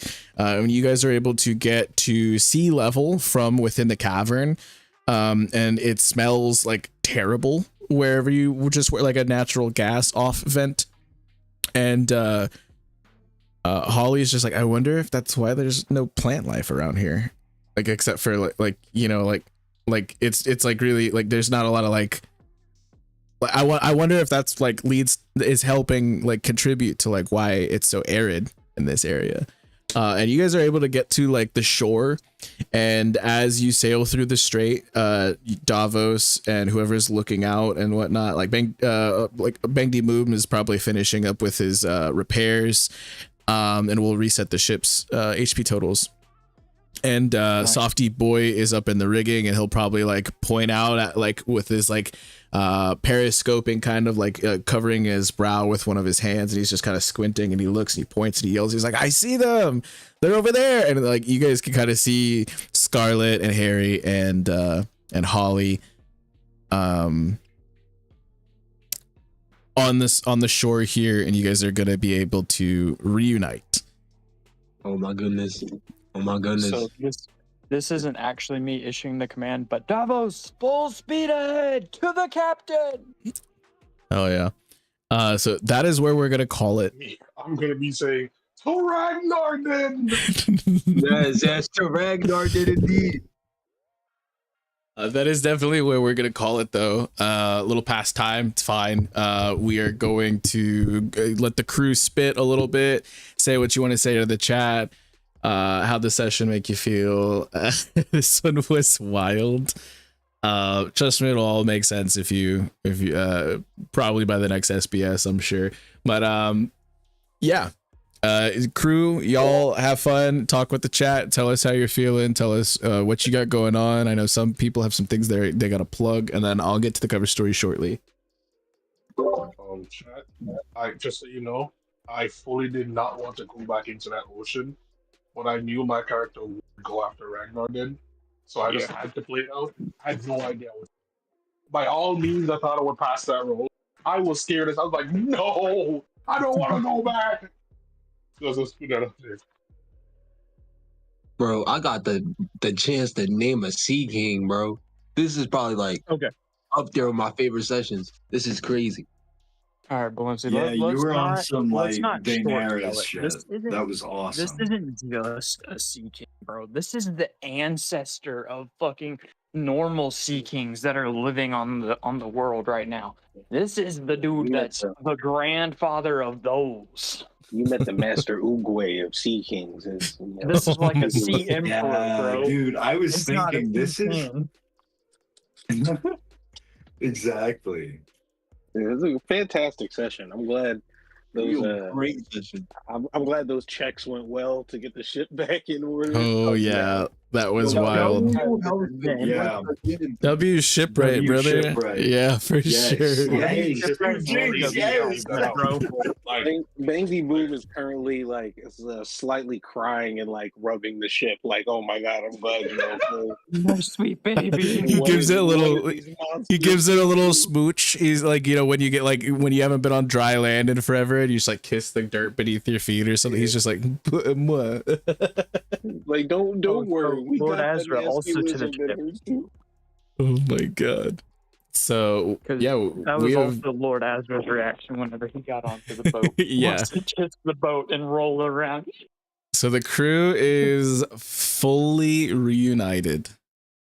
Finally, and once we're again, out of the tourbillon and away from the Sea King, which means check your playbooks, people, because you might have lost a bet. Oh my god! Or you may have won a bet. Oh my god, that is true. As like some of the players in here, we are up tonight in both session and out of session. You wouldn't believe it. That's right. What I will say this. Go ahead. Everyone that said Scarlet Pirates, word pirates. This is we defeated the greatest world, and we just survived the Sea King because we have the best helmsman, the best shipwright, the best captain, the best first mate. We have the world's greatest doctors on our team. We are top one. Don't get it twisted here. Oh my goodness! So I love it. We haven't even begun to peak. We're just getting started. We are out here. I'm with Ragnar's energy tonight. Honestly, that was unmatched. That was for me top one session. We are not quite out of the woods yet, though, as Davos would know, and this is something that was brought up in the past as well, multiple times. It's not just as easy as sailing an unmarked ship through patrolled waters. So this is you're not in the clear entirely right now. Also, sailing through this strait is known as rather perilous. So we will pick up with that next session, but we trust in the W crew. That you guys doesn't will change the fact that those people lost their bet because their bet was only for the Sea King and the Whirlpool, which we are both away from right now. I get you, but I'm talking about the bigger picture here, not a bet. But yeah, we do have some more things to deal with. Next week we'll be returning at the usual time. I want to give our W helmsman a bit to spit and let us know what to expect from Group 14. Link in the description for Straw Hat Lucas's channel. Tell us what you guys got going on and when it'll be happening, Mikey. Yeah, guys, thank you, Vex. First of all, for, like I said, top one session for real for me. Like, that was so much, lots of good lore, lots of good action, too. It was just like a perfect blend and then some. But yeah, we got Group 14. My men are coming back up on Thursday, the 13th at 3 p.m. over on Straw Hat Lucas's channel. Like Vex said, that link is there in the description. Huge shout out to all my players, including my fellow Scarlet Pirate here, Ragnar, Straw Hat Lucas, of course, who hosts the entire game. Cody, who I saw in the chat. We also got Angel, Azor, and Josh. And it's always a good time. Catch up on the VODs. VOD 2 just got uploaded due to the outage that Lucas experienced. He and Cody kind of coordinated and got that posted up late, but it should be business as usual this week. Yeah. And yeah, it should be a lot of fun. Come catch up and then come check us out on Thursday. And other than that, for Group 2, I'll see you guys again next week. This was insane. Hell yeah. The weeks can't go by fast enough sometimes. I appreciate that. Yeah, I was watching the VOD for session 2. And it was so funny because within the first like 5 minutes, Lucas says fucking shit like 10 times each. It's just so funny. Dude. It had me cracking up, dude. Oh my goodness. I could not possibly ask to peel you all away from Mikey's Men whenever they are streaming, but if you are interested in the TLA gaming streams, unfortunately they do happen at like the exact same time. So this Thursday, Tree, the Wolf, and myself will be on the TLA channel streaming live at 2 p.m. at CST. And we will be starting the Legend of Heroes Trails in the Sky second chapter. If you are not completely caught up with all of the first chapter streams, you can catch those VODs on the Last Arcs channel. Highly recommend it. It's absolutely fantastic gaming franchise. I'm so happy. We also just did a stream with King Recon discussing all of our final thoughts on the first chapter, the first game in this installment. If you haven't caught all of those streams, absolutely go check out the Straw Hat Lucas, stream on that channel for Mikey's Men, where torimori is going to be the WDM instead of the W Helmsman. But if you are all caught up, come by, give us a like, say what's up, and then catch us next week as well when we're not conflicting with Mikey's Men. And hopefully you spent that time to catch up from all of the first game streams. It's actually so goated. I've been having so much fun. I am on the edge of my fucking seat right now for getting to start this second game. It's phenomenal. And Coach and Tree and I just did a stream where we spat for like 4 hours about how amazing this game is. So check that out if you're interested as well. But yeah, to catch up and join you guys on your lives when we don't have conflicts. I'm still only in the first VOD because like I was trying to hold out to buy the games myself, but then I was like, that might be a long ways off. I'm just going to join it with them. So yeah, it's a really phenomenal experience. I highly recommend that if you're able to pick it up on Steam. We got 50 plus hours, I think, of gameplay out of like a game that's like $19.99. It's such a ridiculously good value. And for a game that's as kind of dated as it is, it's over 20 years old at this point in time and was released on a PSP, a mobile console back in the day. It was ridiculously enjoyable. 10 out of 10, absolutely loved it. If you want more of my thoughts on that though, please go check out those streams, or if you just want the TLDR, watch the one stream where we talk about it all with King Recon. Phenomenal game. Highly recommend picking it up. We've also got we're Group Cody 8 on Saturdays, currently on hiatus. While Tree the Wolf is doing some other stuff, some IRL stuff, and so we're not going to be doing that on Saturdays. We should return, I think, in 2 more weeks or 3 soon. I'll update you guys next week for sure on when that's going to be. But in the meantime, SSJ8 Cody, linked in the description, on his Twitch, and myself have been reading through JJK, and I am currently in Shinjuku on December 24th. We just got to chapter 223. Shit's about to go down. I won't spoil anything specific, but if you know, and if you want to come by and see me react to that for the first time and Cody reread it to me, and he's read it like 20 bajillion times over. Definitely check out the link in his description. We should be doing it, I think, either this Friday or this Saturday, and I'm pretty sure I'm going to be all the way caught up, so this will probably be the last JJK read through stream that I'm a part of, and then I'll be current. So that's going to be huge. So yeah, stay tuned, join the Discord, my Discord, link in the description if you want to be getting the announcement pings for any of that stuff. Thank you for being a part of this crazy arc that I guess we kind of just finished this up, right? The Ragnar retrieval arc, or the Lord Azrael retrieval arc. So yeah, new vibes. We're still riding that same wave, but new vibes and new goals to accomplish next week, same time. I'm going to get to the cover story, and you've all been fantastic. We love y'all. Interior. A palace corridor drenched in gold and red, with architecture that was popular of buildings over 600 years ago, and an overabundance of tapestries and other expensive and unique decor. 3, 2, 1, release! A loud and enthusiastic call projected, echoing across the high ceilings and around every majestic column, filling the entire room.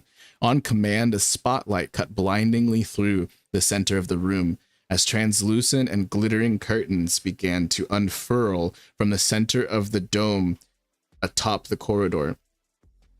As the bright and luminous rays shone through the delicate unfolding golden threads, not a speck of dust could be seen in the atmosphere of the well-kept quarters.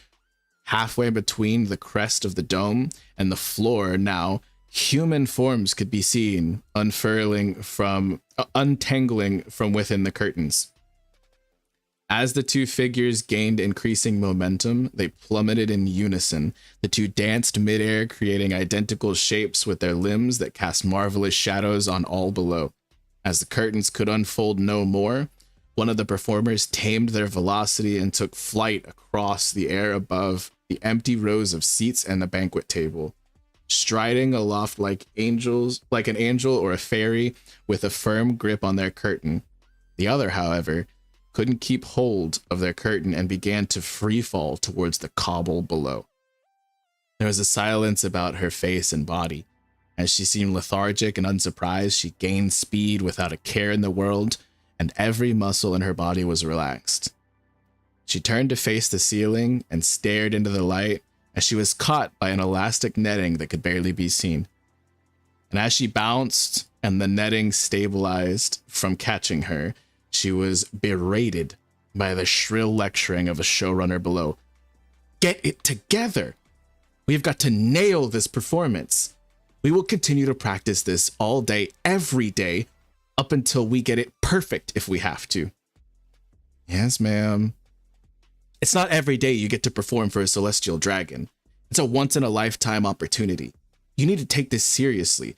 On the big day, there won't be a net to catch you if you fuck up like this again. The woman laid still for a moment atop the net, staring into the light above, before she sighed, rolled her eyes, and began to climb a rope ladder back towards the crest of the dome. To be continued.